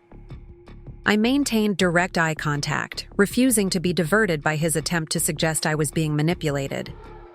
He set down his glass, moving around the desk toward me with his hands extended in a placating gesture. "Olivia, there are explanations for everything you've mentioned. The withdrawal was for our benefit. The renovation will increase the property value substantially. As for Chicago, it's a corporate investment property, not a personal purchase. Under your name alone," I pointed out. "Purchased with funds I can't trace to any of our joint accounts." Daniel sighed, adopting the patient expression he used when explaining supposedly complex matters to me. "The corporate structure required individual ownership for tax purposes. The funds came from an executive compensation package, pre-IPO stock options that matured last year." "And the conversations about transferring property before divorce?" I pressed. His expression hardened, slightly before smoothing again. "A complete mischaracterization. Thomas and I discussed estate planning and liability protection strategies, nothing more." Each explanation was plausible in isolation, delivered with the practiced confidence of a professional salesman. In the past, I might have accepted these justifications, doubting my own understanding rather than questioning Daniel's integrity. "You've been having an affair with Megan Winters," I said quietly, changing tack. "You've been bringing her to the lake house since April, telling her that you plan to leave me once you've secured your financial position." Daniel froze momentarily before his shoulders relaxed, his expression shifting to one of regretful acknowledgement. He had abandoned the denial strategy and was pivoting to controlled confession. "I was going to tell you," he said, his voice gentle with practiced sincerity. "The situation is complicated, Olivia. Megan and I, it wasn't planned, but our marriage hasn't been fulfilling for either of us for some time. I almost admired the seamless transition, from complete denial to heartfelt confession in seconds, with no acknowledgement of the lie between them." "When did our marriage become unfulfilling, Daniel?" I asked. "Was it before or after you told Megan we sleep in separate bedrooms? A complete fabrication, by the way." His eyes narrowed slightly. "You've spoken to Megan." "I met her at the Lake house last week, I confirmed. She was quite surprised to learn the property is solely in my name, given your discussions about making it your future home together. Daniel's calculate expression slipped again, revealing a flash of genuine anger before he mastered himself. He moved back behind his desk, creating physical distance as he recognized this conversation wasn't proceeding according to his script. This situation has clearly become emotional, he said, his tone now professionally detached. Perhaps we should continue this discussion with our respective attorneys present. That seems wise, I agreed, surprising him with my ready acceptance. Valerie Shaw is representing me. She can coordinate with Thomas to arrange a meeting. Valerie Shaw? Daniel repeated, recognition flickering in his eyes. The divorce attorney? Yes, I confirmed simply. Understanding dawned on his face. You're filing for divorce. I'm protecting my interests, I corrected. What happens next depends largely on your cooperation and transparency. Daniel leaned forward, his salesman's smile returning. Olivia, despite what you may think right now, I care about you. I never intended to hurt you. Whatever issues have developed between us, surely we can resolve them without resorting to legal battles that will only enrich the attorneys.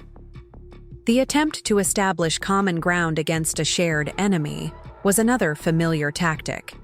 Daniel trying to position us as partners against the legal system rather than adversaries within it. I'm open to amicable resolution, I said, maintaining neutral language. But that requires complete financial disclosure and honest accounting of all assets. Of course, he agreed readily. I'll have Thomas prepare a comprehensive statement. There's nothing to hide. Except the Chicago condo, the offshore accounts Valerie's preliminary investigation had uncovered, and whatever other assets Daniel had concealed over the years.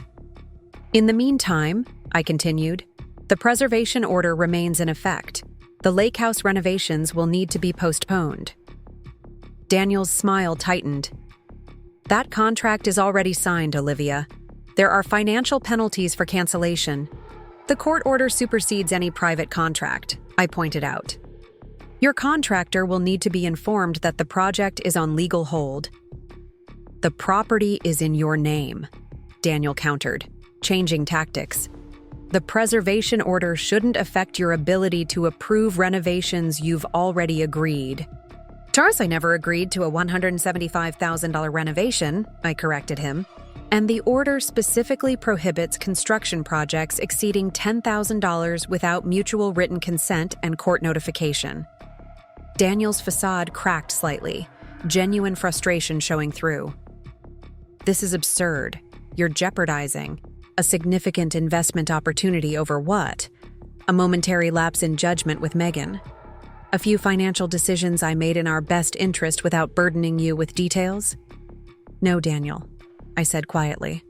I'm protecting myself from a husband who has been systematically undermining me for years while planning to leave me with nothing. He stared at me as though seeing me for the first time. Perhaps because it was the first time in years I had directly challenged his narrative. You've changed, he observed, his tone suggesting this was not a positive development. I've remembered who I was, I corrected him, before I started believing your version of me.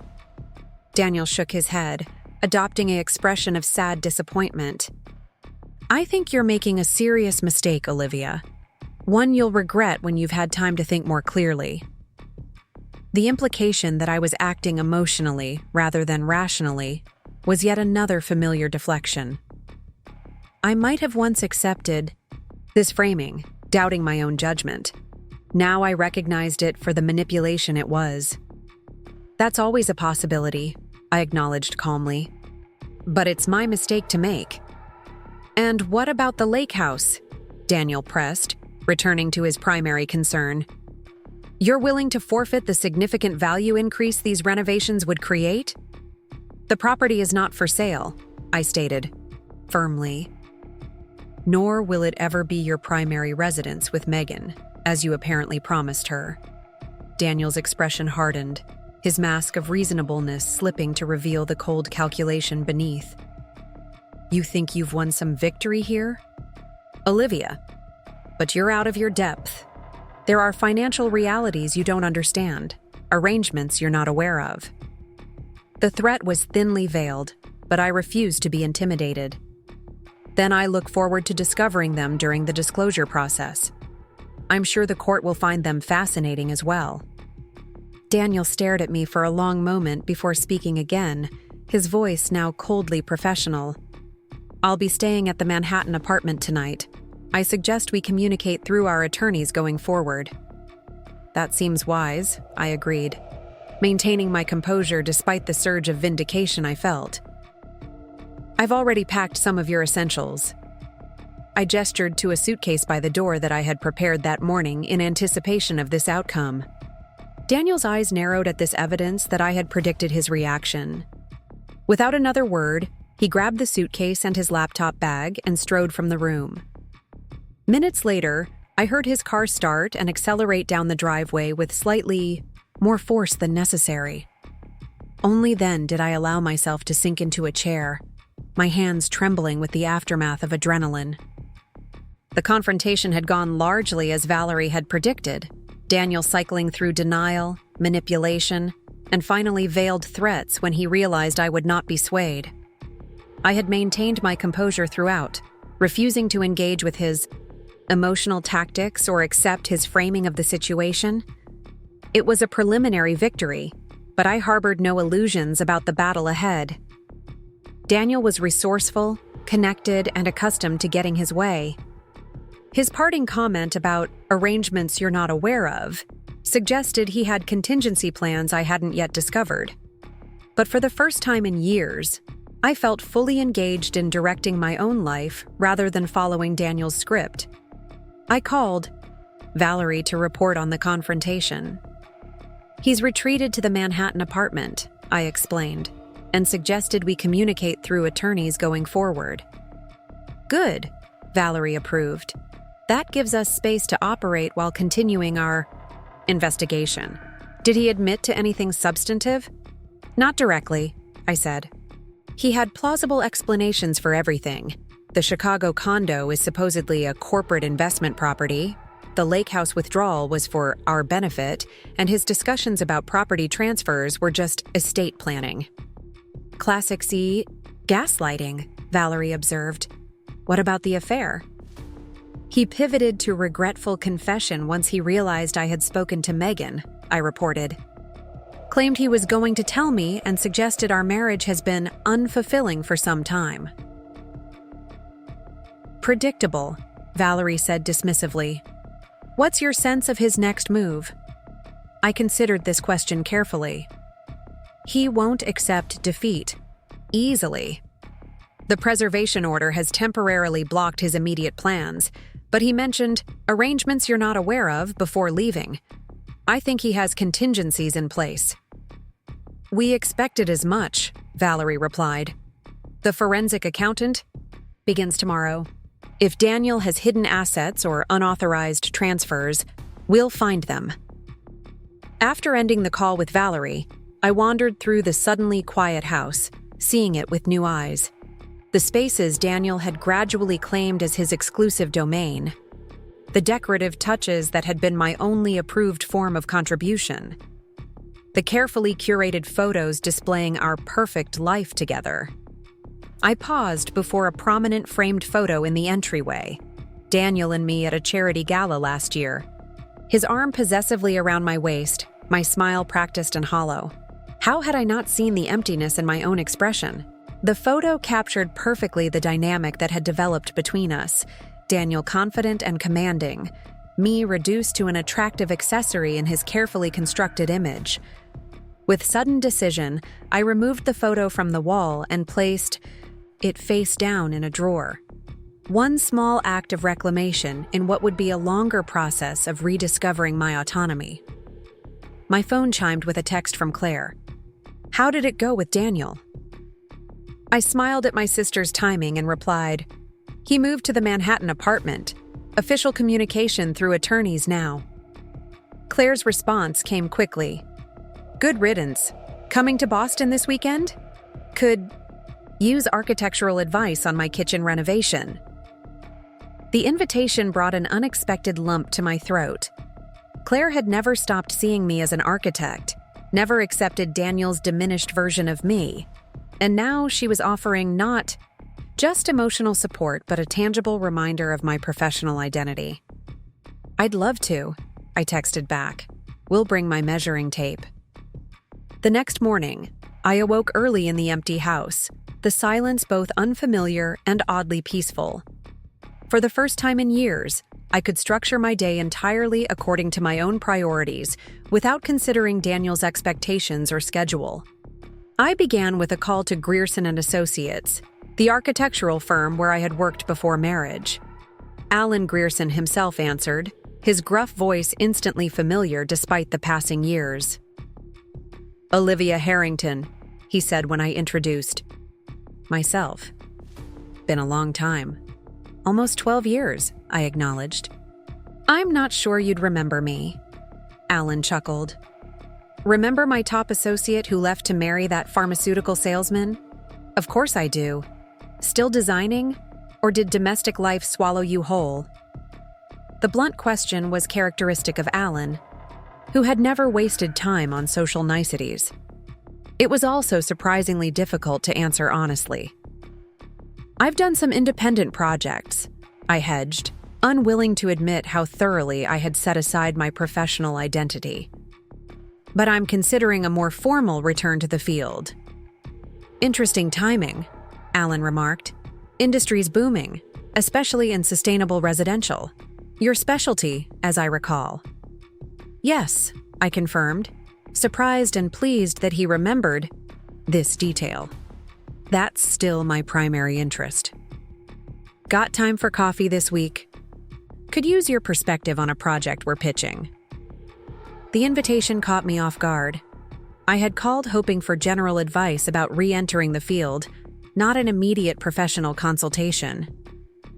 I'd be happy to, I said, trying to quell the sudden anxiety about whether my skills were still relevant after years of disuse. When did you have in mind? Tomorrow morning? The Madison Project client meeting is Friday, and I'd like your input before we finalize the presentation. 24 hours to prepare for a professional consultation after 12 years away from the industry. The old Olivia, the one who had gradually accepted Daniel's assessment of her capabilities, might have declined, citing lack of preparation. Time. The newly emerging Olivia recognized this as an opportunity that wouldn't come again. I'll be there, I confirmed. 9 a.m. at the office? Perfect, Alan said briskly. Bring your critical eye. This client's particular about sustainability certifications. After ending the call, I sat at the kitchen island, my heart racing with a mixture of excitement and trepidation. Alan Grierson was offering me a chance to demonstrate my professional value, not as Daniel's wife, not as a social committee member, but as an architect with expertise to contribute.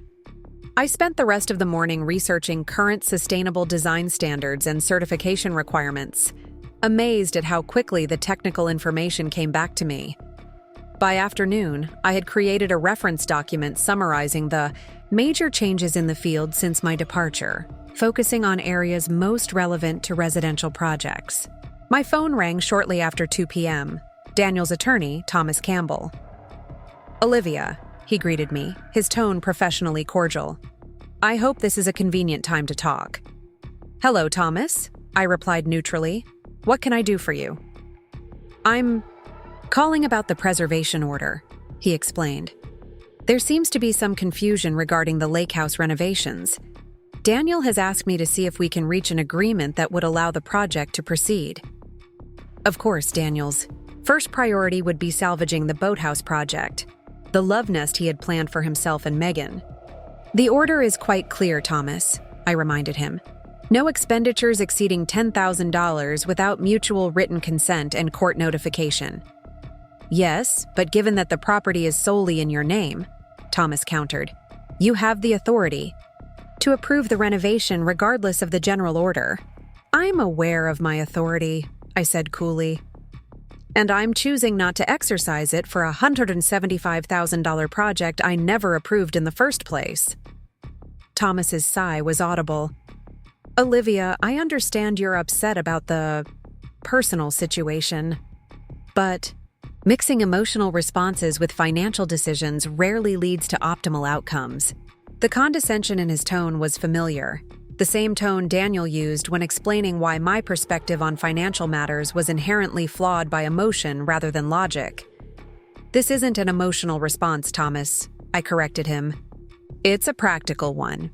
I see no benefit in investing substantial funds in a renovation project while the overall financial situation remains under investigation.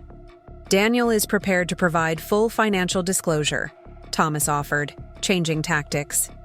Perhaps if we could arrange a meeting to review the complete picture, you might reconsider your position on the renovation.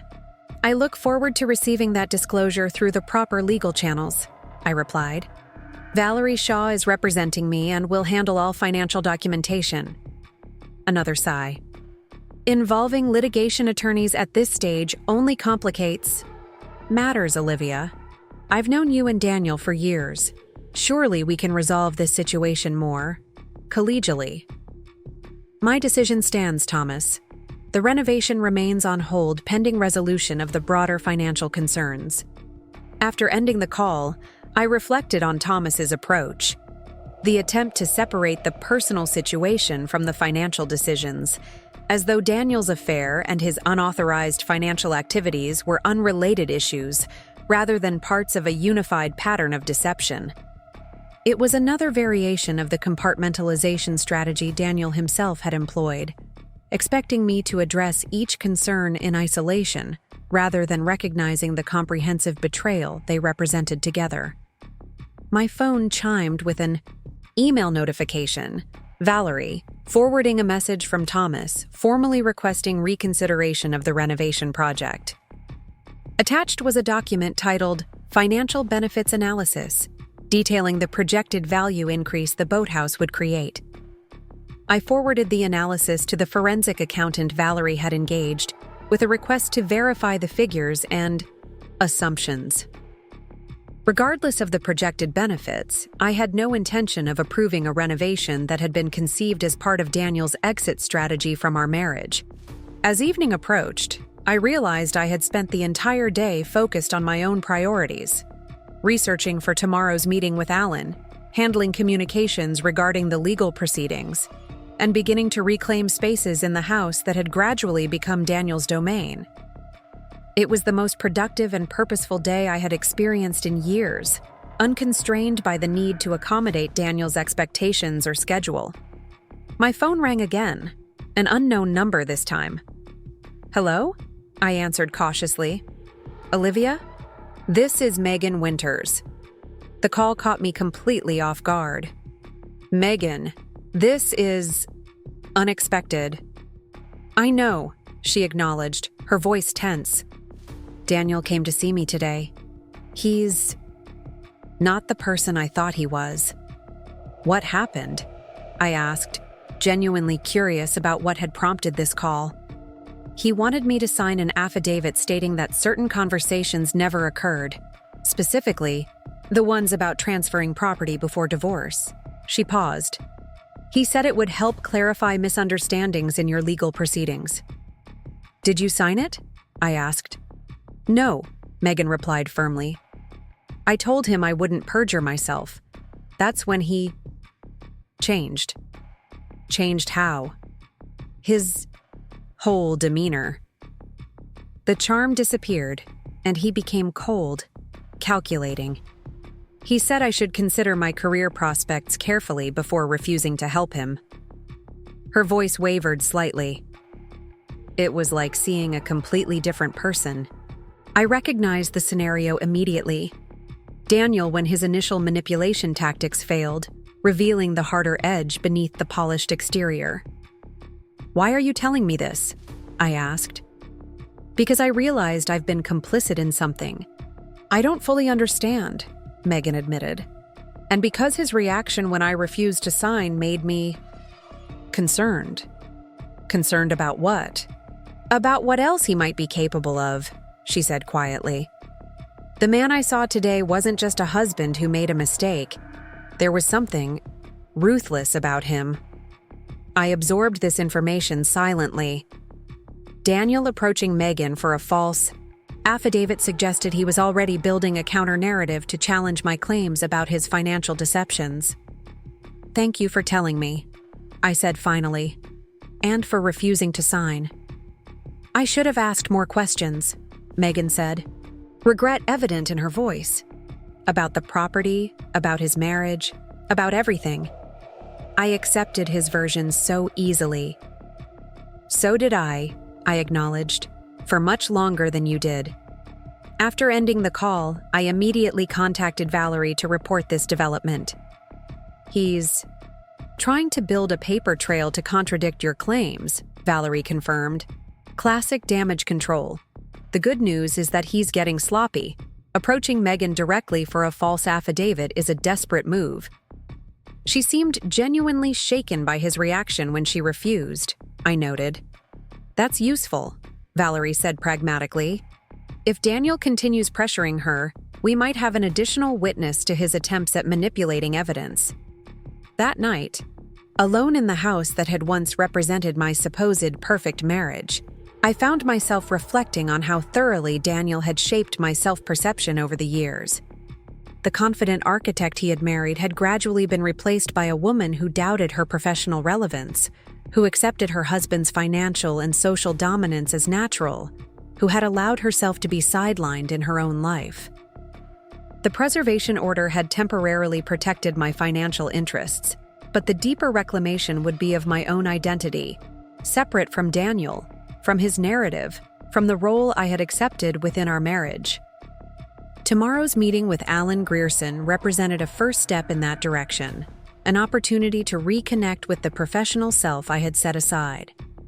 As I prepared for bed, my phone chimed with a final text for the day, from Daniel. "This doesn't have to be adversarial. I still care about you. Let's talk without the attorneys." The message was perfectly calibrated to appeal to my emotions, to suggest that our conflict could be resolved through direct communication rather than legal proceedings. 6 months ago, I might have responded positively, eager to believe in the possibility of reconciliation, or at least amicable resolution. Now I recognized it for what it was: another attempt at manipulation, another effort to separate me from my legal protection and handle me one-on-one where his persuasive abilities would have maximum effect. I didn't respond, choosing instead to silence my phone for the night. Whatever game Daniel was playing would continue tomorrow. Tonight, I needed rest before my meeting with Alan, a meeting that represented not just a potential professional opportunity, but a reconnection with the woman I had been before Daniel had convinced me the Grierson and Associates office had changed. Little in the 12 years since I'd last walked through its doors. The same exposed brick walls lined with architectural drawings, the same open floor plan with drafting tables and computer workstations, even the same slightly worn leather couch in the reception area. What had changed was me, and how I perceived myself within this space. I arrived 15 minutes early, taking time to absorb the familiar environment and calm the nervous flutter in my stomach. Several younger architects glanced curiously in my direction, clearly wondering about the unfamiliar woman studying their workspace with such keen interest. "Olivia Harrington," a gruff voice called from the hallway. "Still punctual, I see." Alan Grierson stood in the doorway to the conference room, looking remarkably unchanged despite the passing years.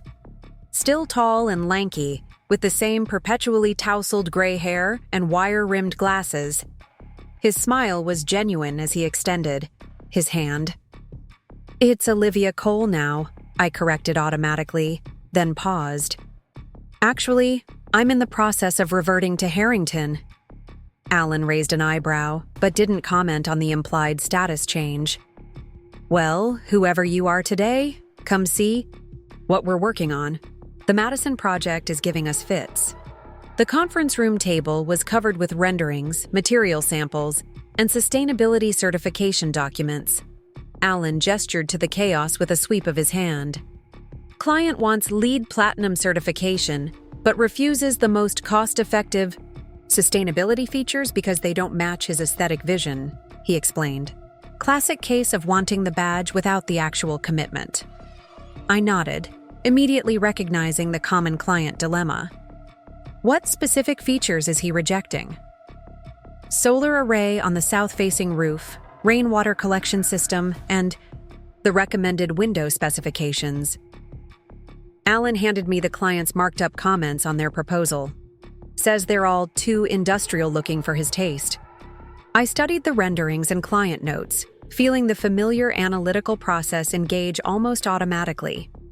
The project was a high-end residential property on a wooded lot, similar to many I had designed before leaving the firm. The client's aesthetic concerns were valid from a design perspective, but potentially disastrous for achieving the sustainability goals. Have you considered integrating the solar array into the roof design rather than mounting it on top? I asked, picking up a pencil and beginning to sketch on tracing paper over their rendering. With the right materials, you could make it virtually invisible from ground level while maintaining efficiency. Alan leaned over my shoulder, watching as the design modification took shape under my pencil. Interesting approach. What about the rainwater system? Underground cistern instead of the visible collection barrels, I suggested, continuing to sketch. More expensive initially, but completely hidden and actually more efficient for irrigation purposes. For the next hour, I worked through each rejected sustainability feature, offering alternative approaches that would preserve the aesthetic while achieving the functional goals. Alan's initial skepticism gradually transformed into thoughtful consideration as he recognized the viability of the modifications. "These are good, Olivia," he said finally, studying my sketches. "Different from our standard approaches, but potentially more appealing to this particular client." "Architecture is always about balancing competing priorities," I replied, the words coming easily despite years of not practicing professionally. Sustainability doesn't have to come at the expense of aesthetic appeal. Alan gathered the sketches, tapping them into a neat pile. "You've still got the touch." "I'm impressed you could jump back in so quickly after, 12 years away from professional practice?" The comment was both flattering and slightly uncomfortable. "I've kept up with industry publications," I explained, not mentioning that my subscription to Architectural Digest had been one of the few professional connections Daniel hadn't managed to sever over the years. "And I've done some small projects informally." Alan studied me thoughtfully. "Why are you here, Olivia? Not that I'm not pleased to see you, but after 12 years of silence, why reach out now?" The question deserved honesty. "I'm reassessing my professional options," I said carefully. "My personal circumstances are changing, and I'm considering returning to architecture in some capacity." "Divorce?" Alan asked bluntly. I nodded, not surprised by his directness. Alan had never been one for social niceties. "Well, their loss is potentially our gain," he said pragmatically. "The sustainable residential market has exploded since you left. We could use someone with your specific expertise." The implication hung in the air between us. Not quite a job offer, but definitely an opening. I felt a surge of both excitement and trepidation. Was I really qualified to re-enter professional practice after so many years? "I'd need to update my certifications," I said, thinking aloud, "and familiarize myself with the current software. Platforms. Details," Alan dismissed with a wave of his hand. "The fundamental skills, the vision, the problem-solving, the ability to balance competing priorities, you clearly still have those. Everything else can be learned." His confidence in my abilities was both touching and empowering. After years of Daniel subtly undermining my professional identity, Alan's matter-of-fact assessment of my skills was refreshingly direct. "I'm not making any decisions immediately, I cautioned. My personal situation needs to stabilize first. Understood, Alan nodded. But when you're ready, come talk to me. We'd start you with collaborative projects, give you time to get your feet under you again. The conversation shifted to the specifics of the Madison project, with Alan asking pointed questions about my proposed modifications. For the remainder of the meeting, I was treated not as a former employee or potential hire, but as a respected professional consultant whose opinions carried weight. As we wrapped up, Alan handed me a flash drive. Current building codes, updated LEED certification requirements, and our standard sustainability templates, he explained. If you're serious about coming back, you'll want to review these. The word gesture was both practical and meaningful. Alan was investing in my potential return, offering resources rather than just encouragement. Thank you, I said, suddenly feeling emotional at this tangible connection to my professional past and possible future. I appreciate the vote of confidence. It's not charity, Olivia, Alan replied gruffly. You've got skills this firm could use. Brush up on the technical details and let me know when your personal situation allows for professional conversations. Walking out of the office an hour later, I felt a lightness I hadn't experienced in years. The meeting had confirmed what I had begun to suspect, that beneath the layers of domestic obligations and social performances Daniel had gradually imposed, the architect I had once been still existed, her skills still relevant, her professional identity still viable. My phone chimed with a text as I reached my car. Valerie. Update on preservation order. Judge denied Daniel's emergency motion to exempt lake house renovations. Construction officially on hold. Another small victory. I texted back, thank you. Any other developments? Valerie's response came quickly.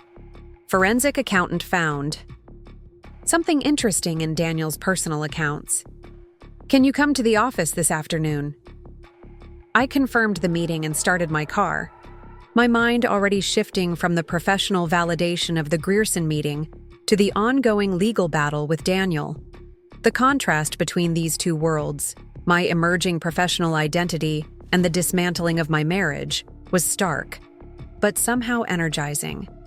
For the first time in years, I felt fully engaged in directing my own life rather than merely playing a supporting role in Daniel's narrative. At Valerie's office, I found her reviewing documents with a thin, serious-looking man she introduced as Edward Krantz, the forensic accountant. Ms. Harrington, he greeted me formally. I've been examining the financial records you provided, along with information obtained through initial discovery. What have you found? I asked, taking a seat across from them. Krantz opened a laptop, turning it so I could see the screen. A series of transfers from your joint investment account to an offshore entity called Meridian Holdings over the past 18 months. He displayed a spreadsheet showing multiple transfers ranging from $50,000 to $200,000, totaling nearly $3 million. I never authorized these transfers, I said, scanning the dates and amounts, and Daniel never mentioned any offshore investments. That's because Meridian Holdings isn't an investment vehicle, Krantz explained. It's a shell company registered in the Cayman Islands. The funds were subsequently transferred to a private account at Swiss National Bank, held solely in Daniel's name. The methodical manner in which Daniel had siphoned our joint assets was breathtaking in its calculation and betrayal. So he's been systematically moving money offshore, I summarized, the implications clear. Creating a financial safety net that would be difficult to trace during divorce proceedings. Precisely, Valerie confirmed. And this pattern of transfers began approximately 2 months after he met Megan Winters, according to the timeline you provided. The correlation was unlikely to be coincidental. Daniel had begun planning his exit strategy, both financially and emotionally, within weeks of meeting Megan. Can we recover these funds? I asked. We've already filed emergency motions to freeze the Swiss account, Valerie explained. It's complicated by international banking laws, but the fact that the money came directly from joint accounts strengthens our position substantially. What about the Chicago condo? I asked, remembering the $1 $2 million property purchased in Daniel's name alone. Krantz nodded, pulling up another document. Purchased primarily with funds from the Swiss account, with a small mortgage from First Regional Bank to establish a paper trail suggesting legitimate financing. So he was using our joint money to build a separate life, I said, the reality of Daniel's betrayal still stunning despite the growing evidence. It appears so, Valerie confirmed. And there's more. We've traced the funds for the boathouse renovation contract. The initial $75,000 came from your joint investment account, but the remaining $100,000 was scheduled to come from the sale of artwork from your Westchester home. What artwork? I asked, confused. Our home contained several valuable pieces, but I wasn't aware of any pending sales. Valerie slid a document across the table, a consignment agreement with Sotheby's for 3 paintings from our collection, signed by Daniel alone. These are pieces I inherited from my grandmother, I said, recognizing the paintings listed. They've never been part of our joint assets, which makes this attempted sale particularly problematic for Daniel, Valerie noted with grim satisfaction. We've already notified Sotheby's about the disputed ownership. The sale has been canceled pending resolution. The meeting continued for another hour as Krantz detailed additional financial irregularities he had discovered. Beyond the offshore accounts and unauthorized art sales, Daniel had established credit lines using our joint assets as collateral, obtained a second passport through a citizenship by investment program in Malta, and begun transferring intellectual property rights from his pharmaceutical patents to a separate holding company. The comprehensive nature of his preparations was both impressive and chilling. This was not a hastily conceived exit plan, but a carefully orchestrated strategy developed over months, possibly years. What's our next step? I asked as the meeting concluded. We continue building our case, Valerie replied. Each discovery strengthens our position for the eventual settlement negotiations or trial. In the meantime, the preservation orders protect what remains of your joint assets. And my separate property? The lake house? The inherited artwork? Secure for now, Valerie assured me, though I recommend moving the remaining artwork to a secure storage facility until the legal proceedings conclude. I nodded, making a mental note to arrange this immediately. Has Daniel filed a response to our initial motions? His attorney has requested an extension, Valerie said. Standard delaying tactic, but also potentially a sign they're scrambling to develop a counter-strategy. As I drove home from the Yaxi meeting, I felt an odd mixture of emotions: anger at Daniel's betrayal, shock at the extent of his deception, but also a growing sense of clarity and purpose. The financial discoveries had removed any lingering doubt about Daniel's intentions. This wasn't a passionate affair that had led to poor decisions. It was a calculated exit strategy designed to leave me financially diminished while he began a new life with Megan. The house was quiet when I arrived, the absence of Daniel's presence still strange after years of shared occupancy. I moved through the rooms with new awareness, noting the valuable items that could be at risk if Daniel decided to escalate his efforts to secure assets. The remaining paintings from my grandmother would need to be moved to storage, along with other items of significant value that were indisputably my separate property. My phone rang, Claire calling from Boston. "How'd the meeting with your old boss go?" she asked without preamble. "Surprisingly well," I replied, settling onto the sofa. "He actually suggested I consider returning when my personal situation stabilizes." That's fantastic, Liv." Claire's enthusiasm was genuine. "You were always brilliant at it. Are you going to accept?" "I'm not making any decisions yet," I said cautiously. But it felt good to be taken seriously as a professional again. "As opposed to being the perfect corporate wife?" Claire observed shrewdly. "Exactly." I hesitated, then added, I met with the forensic accountant today, too. Daniel's been systematically moving assets offshore for the past 18 months. Over $1 million. Claire's sharp intake of breath was audible. That calculating bastard. He was planning this for a long time. Apparently, since shortly after meeting Megan, I confirmed. Though I suspect the underlying pattern of deception was established long before that. How are you holding up? With all of this? Claire asked, her tone softening. The question was more difficult to answer than it should have been. I'm functioning, I said finally. Focused on the practical aspects, legal proceedings, financial protection, professional options. I haven't really processed the emotional implications yet. That will come, Claire said gently, probably when you least expect it. She was right, of course. I had been operating in a kind of detached, analytical mode since discovering Megan at the lake house, examining evidence, consulting experts, developing strategies. The full emotional impact of Daniel's betrayal remained somewhat abstract, held at bay by the immediate demands of protecting my interests. Are you still coming? To Boston this weekend? Claire asked, changing the subject. Yes, I confirmed, grateful for the shift to practical matters. I could use the break from all this, and I'm genuinely interested in your kitchen renovation. Good, Claire said firmly. You can apply your professional expertise to my humble project, and I'll provide wine and a sympathetic ear for everything. After ending the call, I began a systematic inventory of valuable items in the house, photographing and documenting each piece that constituted my separate property. The process was time-consuming but necessary, creating a clear record of assets that should be protected from Daniel's potential claims.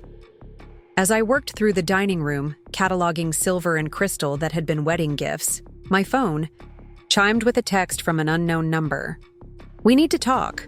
Meet me at Riverside Park, near the 79th Street Boat Basin. 7 p.m. Important information about Daniel. T.C. Thomas Campbell, Daniel's attorney and supposed friend, reaching out directly rather than through Valerie. The request was inappropriate, and potentially a violation of legal ethics, given Thomas knew I was represented by counsel. That he would risk such contact suggested either desperation or a strategy I didn't yet understand. I forwarded the text to Valerie, adding, "Should I go?" Her response came quickly. Absolutely not. Any communication should go through me. This is improper and potentially a setup. I texted back, "What kind of setup?" Could be trying to establish direct negotiations to undermine preservation orders or seeking statements they could use against you later. No legitimate reason for his direct contact. Valerie's assessment made sense, yet I found myself curious about what had prompted Thomas to risk inappropriate direct contact. What important information about Daniel could be so urgent that it required circumventing normal legal channels? Against my better judgment and Valerie's explicit advice, I texted the unknown number. Any information about Daniel should be communicated through my attorney, Valerie Shaw. The response came almost immediately. This isn't legal information. It's personal and potentially affects your safety. Please meet me. The mention of safety sent a chill through me. Daniel had been calculating and deceptive, but I had never considered him potentially dangerous. Was Thomas suggesting otherwise? I called Valerie directly. Thomas Campbell just texted that he has information affecting my safety, I reported. Should I be concerned? Valerie's pause was longer than usual. It could be a manipulation tactic, she said finally, creating fear to push you toward settlement, but we can't dismiss potential safety concerns entirely. So you think I should meet him? No, she said firmly, but I can. Forward me the address and time. I'll meet Campbell and assess whatever information he claims to have. The arrangement felt like the best compromise, addressing the potential security concern without falling into whatever trap Thomas might be setting. I forwarded the meeting details to Valerie and returned to my inventory task, though with significantly less focus than before. The suggestion of safety concerns had introduced a new dimension to the already complex situation. While I had been focused on financial protection and legal strategy, I hadn't seriously considered physical safety as an issue. Daniel had been manipulative and deceitful, certainly, but violent? It seemed implausible. Yet the systematic nature of his financial deception suggested a capacity for calculated action that was somewhat disturbing. The man I thought I had married would never harm me physically, but increasingly I was discovering that man had never truly existed. He had been a carefully constructed persona designed to achieve Daniel's objectives. At 7:15 p.m., my phone rang. Valerie, calling from the park meeting. "Campbell's a no-show," she reported. "I've waited 20 minutes, checked the entire area, no sign of him." "That's strange," I said, unsettled by this development. "Why arrange a meeting and then not appear?" "Could be several reasons," Valerie replied thoughtfully. "Maybe he reconsidered the ethical implications, or perhaps it was meant to get you alone in a relatively isolated location after dark." The implication was unsettling. "You think it might have been some kind of setup?" "I think we need to be cautious," Valerie said carefully. "The text came from an unknown number, not necessarily from Campbell himself. Have you spoken directly with Daniel today?" "No," I confirmed. "Not since he moved to the Manhattan apartment 2 days ago." "Let me call Campbell's office directly and verify his whereabouts this evening," Valerie decided. "In the meantime, make sure your home security system is activated, and consider staying somewhere else tonight if that would make you more comfortable." The suggestion that I might not be safe in my own home was jarring, yet not entirely unreasonable given the circumstances.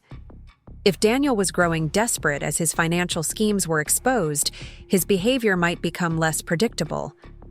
"I'll be fine here," I assured Valerie, though I found myself double-checking the security system after ending the call. An hour later, Valerie called back with troubling news. "I spoke with Campbell's assistant," she reported.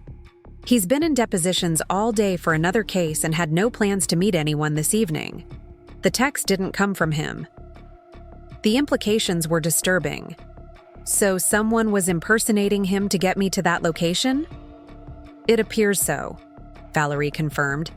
"I've reported the incident to the police, though there's little they can do without more information. But Olivia, this changes things. We need to take additional security precautions."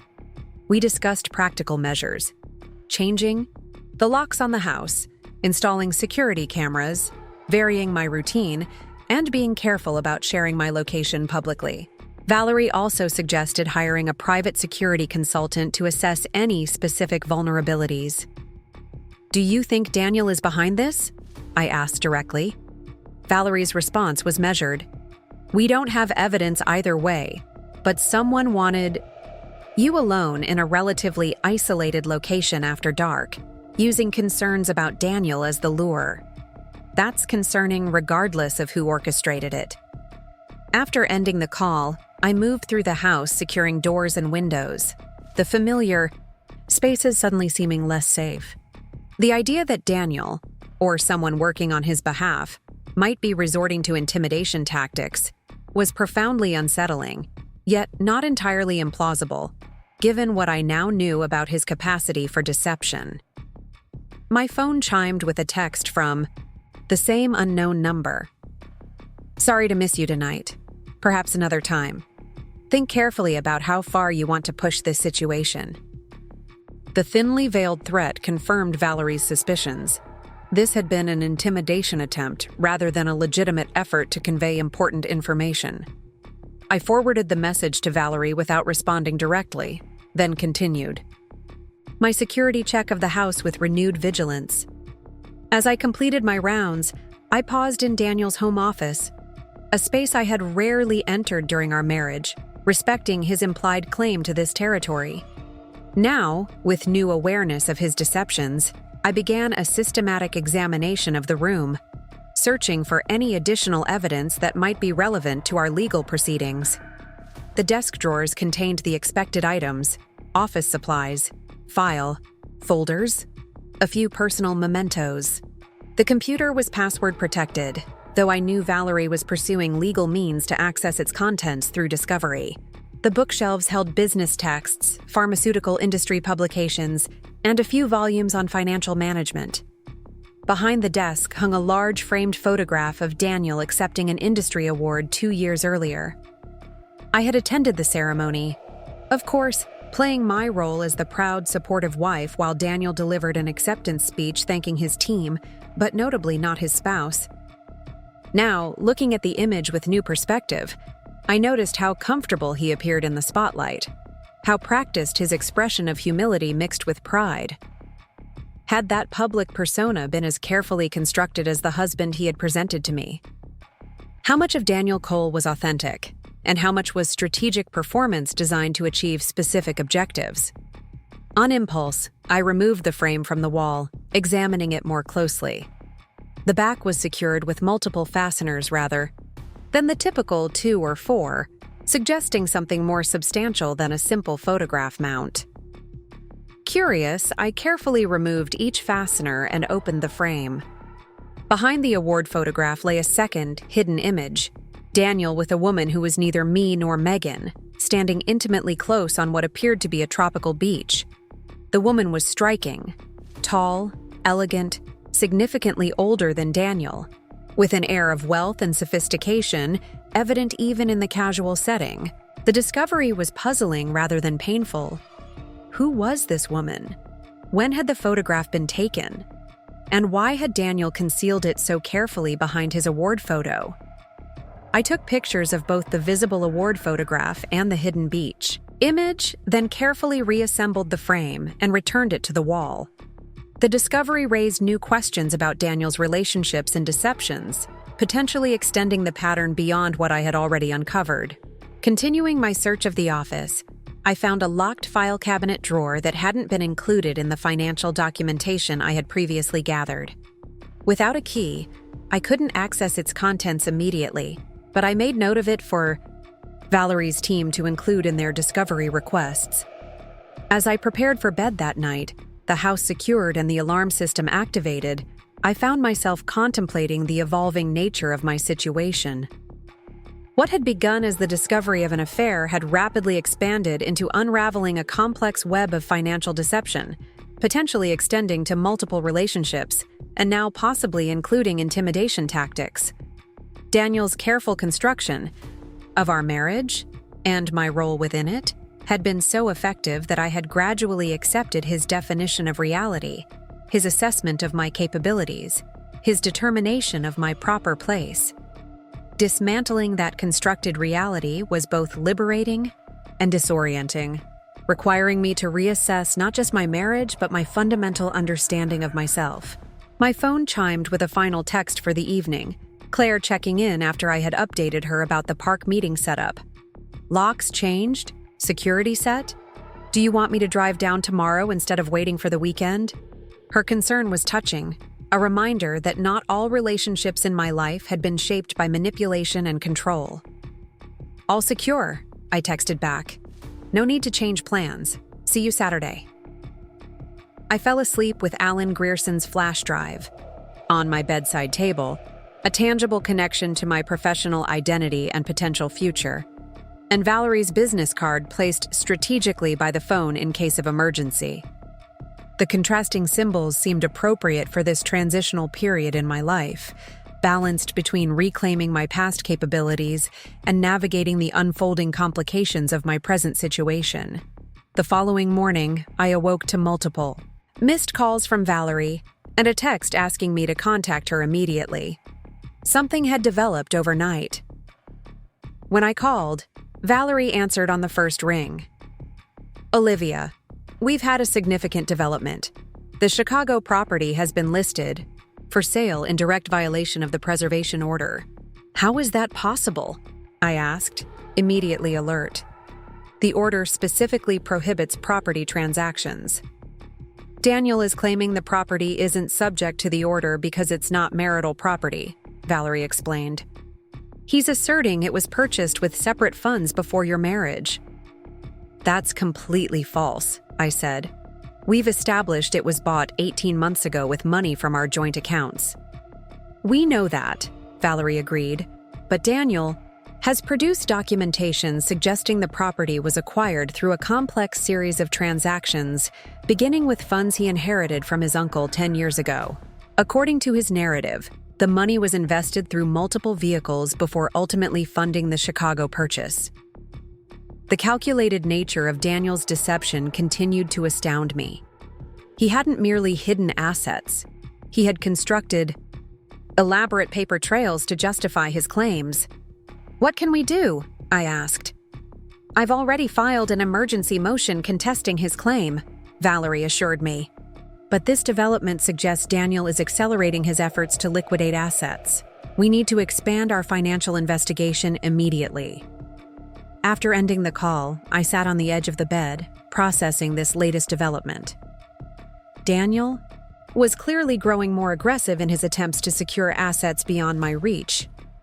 The failed intimidation attempt at the park, and now this direct challenge to the preservation order, suggested an escalating desperation, or confidence, that was concerning. My phone rang again. An unknown number, different from the one used in the park meeting setup. I almost declined the call before deciding to answer cautiously. Hello?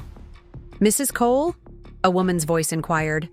This is Detective Rivera with the NYPD Financial Crimes Unit. We're investigating a report of potential fraud involving property transfers under your and your husband's names. Do you have a moment to answer some questions? The call was unexpected, but not entirely surprising given the financial irregularities Valerie's team had uncovered. Of course, I replied, though I should mention that I'm represented by counsel in related civil matters. Should my attorney be included in this conversation? That's your right, Detective Rivera acknowledged, though at this stage we're simply gathering preliminary information to determine if a criminal investigation is warranted. Your attorney is welcome to be present for any formal statements. I thought quickly, deciding that understanding the police interest could provide valuable information for our civil case. What would you like to know? We've received documentation suggesting unauthorized transfers from joint accounts to offshore entities, potentially constituting wire fraud, Rivera explained. Can you confirm whether you authorized transfers to an entity called Meridian Holdings between January last year and present? I did not, I stated clearly. I had no knowledge of these transfers until my forensic accountant discovered them recently. And were you aware of an application for a second passport through Malta's Citizenship by Investment program, funded with approximately $850,000 from your joint brokerage account? This was new information. I knew about the Maltese passport itself, but not the specific funding source. I was aware my husband had obtained a second passport, but not that it was funded from our joint account, without my knowledge or consent. The detective continued with several more questions about specific transactions, most of which aligned with information Valerie's team had already uncovered. The conversation suggested that the potential criminal dimensions of Daniel's financial activities were receiving serious consideration from law enforcement. After ending the call, I immediately contacted Valerie to report the police inquiry. This complicates matters, she acknowledged after hearing my summary. Criminal investigations can sometimes help our civil case by uncovering additional evidence, but they can also lead to assets being frozen for extended periods pending criminal proceedings. Is that a concern for us? I asked. It depends on our primary objectives, Valerie explained. If your goal is punishment for Daniel's actions, the criminal angle supports that. If your priority is securing your financial position as quickly as possible, a prolonged criminal investigation might delay resolution. I found myself at a crossroads. My priority is protecting what's rightfully mine, I told Valerie. The lake house, my inheritance, and my fair share of our joint assets. If criminal charges are the most effective way to achieve that, I'm not opposed, but punishment isn't my primary motivation. Then we'll need to coordinate carefully with the Financial Crimes Unit, Valerie decided. Ensure their investigation supports rather than hinders our asset recovery efforts. After ending the call, I prepared for my day with new purpose. The meeting with Alan Grierson had reminded me of the professional identity I had gradually surrendered, while the detective's call had reinforced the high stakes of my current battle with Daniel. These dual aspects of my situation, reclaiming my past capabilities while navigating the present crisis, would require balancing immediate defensive actions with longer-term rebuilding. I spent the morning reviewing the materials on Alan's flash drive, familiarizing myself with current building codes and sustainability certification requirements. The technical information was complex, but not impenetrable, and I found my architectural knowledge returning more rapidly than expected. There was something deeply satisfying about engaging with these professional challenges again, exercising mental muscles that had atrophied during my years as Daniel's carefully managed wife. At noon, my concentration was interrupted by the doorbell. The security system showed a courier on the front step with a package requiring signature. After verifying his credentials through the intercom, I accepted delivery of a thick manila envelope marked "Legal Documents, Confidential." Inside was a formal settlement offer from Daniel's attorney, Thomas Campbell. The proposal was breathtaking in its audacity. Daniel was offering to allow me to keep the lake house and a modest financial settlement in exchange for relinquishing all claims to our other properties, investments, and retirement accounts. The document included language suggesting this was a generous offer in light of Mrs. Cole's limited contributions to the marital estate. I photographed each page and sent the images to Valerie with a brief message. Settlement offer received from Campbell. Thoughts? Her response came quickly. Offensive and tactical. Establishes their opening position at the extreme end of the buy spectrum. Don't respond directly. We'll address in our counterfiling. I set the documents aside, refusing to let Daniel's insulting assessment of my limited contributions affect my emotional state. This was precisely the reaction he hoped to provoke: anger, hurt, perhaps even self-doubt that might push me toward accepting less than I deserved. Instead, I returned to my professional studies, focusing on the sections covering lead certification requirements. When Valerie called an hour later, I had already compiled detailed notes on the changes since my active practice. "I've reviewed Daniel's offer," she began without preamble. "It's actually useful. It reveals their strategy and confirms they're worried about the criminal investigation." "How so?" I asked. "The settlement includes language about mutual agreements not to pursue criminal complaints," Valerie explained. "They're hoping to contain this within civil court, where Daniel has more control over the outcome." "Do we have leverage there?" I asked. "Can we use the potential criminal case to strengthen our position?" "Carefully," Valerie cautioned. "We can't explicitly threaten criminal prosecution to gain advantage in a civil matter. That would be unethical and potentially illegal. But we can make it clear that our cooperation with existing investigations depends on fair resolution of the civil matters." We discussed strategy for another 20 minutes, formulating our approach to the next phase of legal proceedings. Valerie's team would prepare a comprehensive counteroffer that established our position at the opposite end of the spectrum from Daniel's insulting proposal, creating negotiating space between the extremes where an eventual resolution might be found. After ending the call, I returned to my architectural studies, losing myself in the technical details until my phone rang again. Daniel this time. I hesitated before answering, weighing the potential benefit of direct communication against Valerie's advice to maintain professional distance. Curiosity won out. "Hello, Daniel." "Olivia," he greeted me, his tone carefully modulated to project reasonable concern. "I hope you've had a chance to review the settlement proposal Thomas sent over." "I've seen it," I confirmed neutrally. "Then you understand I'm trying to be fair despite the complications you've introduced with these preservation orders and investigations." The audacity was almost admirable. Daniel was attempting to position his insultingly inadequate offer as a reasonable compromise while framing my legitimate legal protections as unnecessary complications. Fair is a relative term, Daniel, I replied evenly. Valerie will prepare our formal response. Always hiding behind attorneys, he sighed, as though my legal representation was an unreasonable barrier rather than a necessary protection against his demonstrated deception. We could resolve this ourselves, you know. We built a life together. For 12 years. Surely we can wind it down without all this legal machinery. The appeal was classic Daniel, positioning himself as the reasonable party seeking simple solutions, while implying that my approach was unnecessarily adversarial. In the past, similar framing had often led me to question my own judgment, to wonder if I was indeed overcomplicating situations that Daniel could handle more efficiently. I think we're past direct negotiations, I said calmly, especially given recent developments with the Chicago property. A brief pause. That property isn't relevant to our discussions. It was acquired with my separate funds. That's not what the banking records show, I countered, but I'm sure the Financial Crimes Unit will sort that out.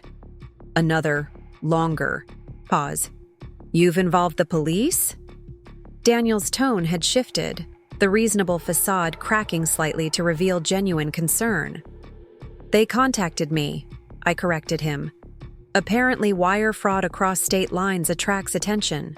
This is unnecessary escalation, Olivia, Daniel said, an edge entering his voice. Criminal investigations can have unpredictable consequences for everyone involved.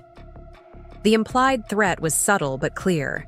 Criminal proceedings could potentially affect me as well, perhaps through financial entanglements or reputational damage. I'm simply cooperating with authorities, Daniel, as I'm sure you would want me to do.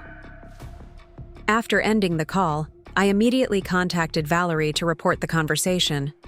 She was displeased that I had spoken directly with Daniel, but pragmatic, about using the information gained. His concern about criminal investigation is significant, she noted. It suggests vulnerability we might not fully understand yet. I'll have the forensic team dig deeper into the Chicago property transactions.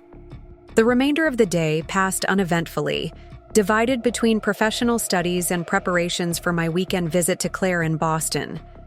I had initially considered canceling the trip given the escalating situation with Daniel, but Valerie had encouraged me to maintain normal activities while taking reasonable precautions.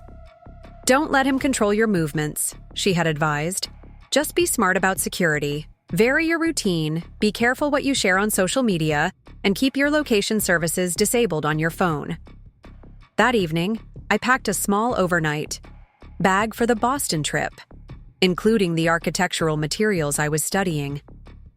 The familiar activity of preparing for travel felt strangely normal amid the surreal circumstances of my unraveling marriage, like a mundane task from another lifetime. Intruding into my current reality, my phone chimed with a text from an unfamiliar number. Security breach at Lake House. Alarm company unable to verify. Local police dispatched. I immediately called the alarm monitoring service directly, bypassing the suspicious text. This is Olivia Harrington, I explained to the operator. I'm checking on the status of my property at Lake Champlain. One moment, Mrs. Cole, the operator replied, using my married name from their records. After a brief pause, she continued, I'm not showing any alarm events for your property within the past 24 hours. The system is currently armed and reporting normal status. No security breach? No police dispatch? I confirmed. No, ma'am, everything appears normal. Would you like me to send a security patrol to verify? I arranged for an immediate security check, then called Valerie to report. The false alarm text. Another intimidation tactic, she assessed, designed to either frighten you or possibly lure you to the lake house. Did you respond to the text? No, I called the monitoring service directly. Good. Forward me the message and number. We'll add it to the documentation for the restraining order. Restraining order? I echoed, surprised. Is that necessary? These escalating tactics suggest it might be, Valerie replied. The park meeting setup. Now this false alarm about your property. Someone is attempting to manipulate your movements or create fear. Whether it's Daniel directly or someone acting on his behalf, legal boundaries need to be established. After ending the call, I found myself standing at the kitchen window, staring into the darkened backyard with a new sense of vulnerability. The house that had once felt like a showcase for our perfect marriage now seemed exposed, its large windows and multiple entry points suddenly concerning rather than aesthetic. On impulse, I texted Claire, "Can I come up tonight instead of tomorrow?" Her response was immediate. "Of course. Everything okay?" "Just eager to get away," I replied, not wanting to worry her unnecessarily. "We'll explain when I arrive." I repacked my bag, adding additional clothes for a potentially longer stay, and loaded my car. After setting the alarm system, I drove away from the Westchester house with a mixture of relief and apprehension. The mounting evidence of Daniel's willingness to employ intimidation tactics was concerning, but I refused to allow fear to control my actions. The drive to Boston took just under 4 hours, the nighttime journey oddly peaceful despite the circumstances, prompting it.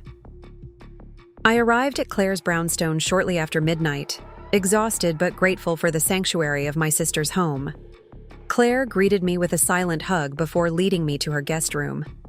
"We'll talk in the morning," she said, correctly assessing my need for rest rather than immediate explanations. "There's water and snacks on the nightstand if you need them." I slept deeply for the first time in days, the physical and emotional distance from Westchester providing a temporary reprieve from the constant tension. When I woke the next morning, sunlight was streaming through unfamiliar windows, and the smell of coffee permeated the air. Claire was in her kitchen, preparing breakfast when I emerged. Unlike me, Claire had never married, building instead a successful career as a pediatric surgeon and a life centered around her work, friends, and the historic Boston brownstone she had lovingly renovated. "You look like hell," she observed affectionately, pushing a mug of coffee toward me, "but slightly better than I expected given the circumstances." I smiled weakly, accepting the assessment. "It's been challenging," Claire snorted. "That's like calling a hurricane a weather event. Want to tell me what prompted the midnight escape to Boston?" Over breakfast, I detailed the recent developments, the discovery of Daniel's offshore accounts, the police investigation into potential wire fraud, and the increasingly concerning intimidation tactics. Claire listened without interruption, her expression growing progressively more alarmed. "Jesus, Liv," she said finally. "This is serious. Have you considered a restraining order?" "Valerie mentioned it yesterday," I confirmed. "But it feels like an escalation I'm not sure is warranted yet. Someone tried to lure you to an isolated location after dark, then sent a fake security alert about your property," Claire pointed out bluntly. "How much more evidence do you need that boundaries need to be legally enforced?" Put so directly, my hesitation seemed foolish. I suppose I'm still adjusting to the idea that Daniel might represent an actual threat, rather than just a financial adversary. People become unpredictable when their carefully constructed worlds start collapsing, Claire observed. And from what you've told me, Daniel's entire identity is built around success, control, and appearance. You're threatening all three simultaneously. She wasn't wrong. Daniel's self-image was inextricably linked to his professional success, his control over his environment, including me, and the carefully curated appearance of his perfect life. The exposure of his deceptions and the potential financial and professional consequences would be devastating to that identity. "I'll call Valerie today about the restraining order," I agreed. "And I should probably tell her I've left Westchester temporarily." "Good," Claire nodded approvingly. "Now, about those kitchen renovation plans I promised, still up for offering some professional input, might be a nice distraction from all this legal drama." The suggestion was exactly what I needed, a chance to exercise my architectural skills in a low-pressure, supportive environment. We spent the morning examining Claire's kitchen, discussing her renovation goals, and sketching potential layouts. The familiar process of problem-solving through design was deeply satisfying, engaging my creativity in ways that had been dormant for too long. By afternoon, I had produced preliminary sketches for 3 different approaches to Claire's kitchen. Renovation, each addressing her functional needs while respecting the historical character of the brownstone. The work had provided exactly the mental respite I needed from the ongoing stress of the situation with Daniel. "These are fantastic, Liv," Claire said, examining the drawings with genuine admiration. "You haven't lost your touch at all." "It feels good to be doing this again," I admitted. "I'd forgotten how much up next. You've got 2 more standout stories right on your screen. If this one hit the mark, you won't want to pass these up. Just click and check them out."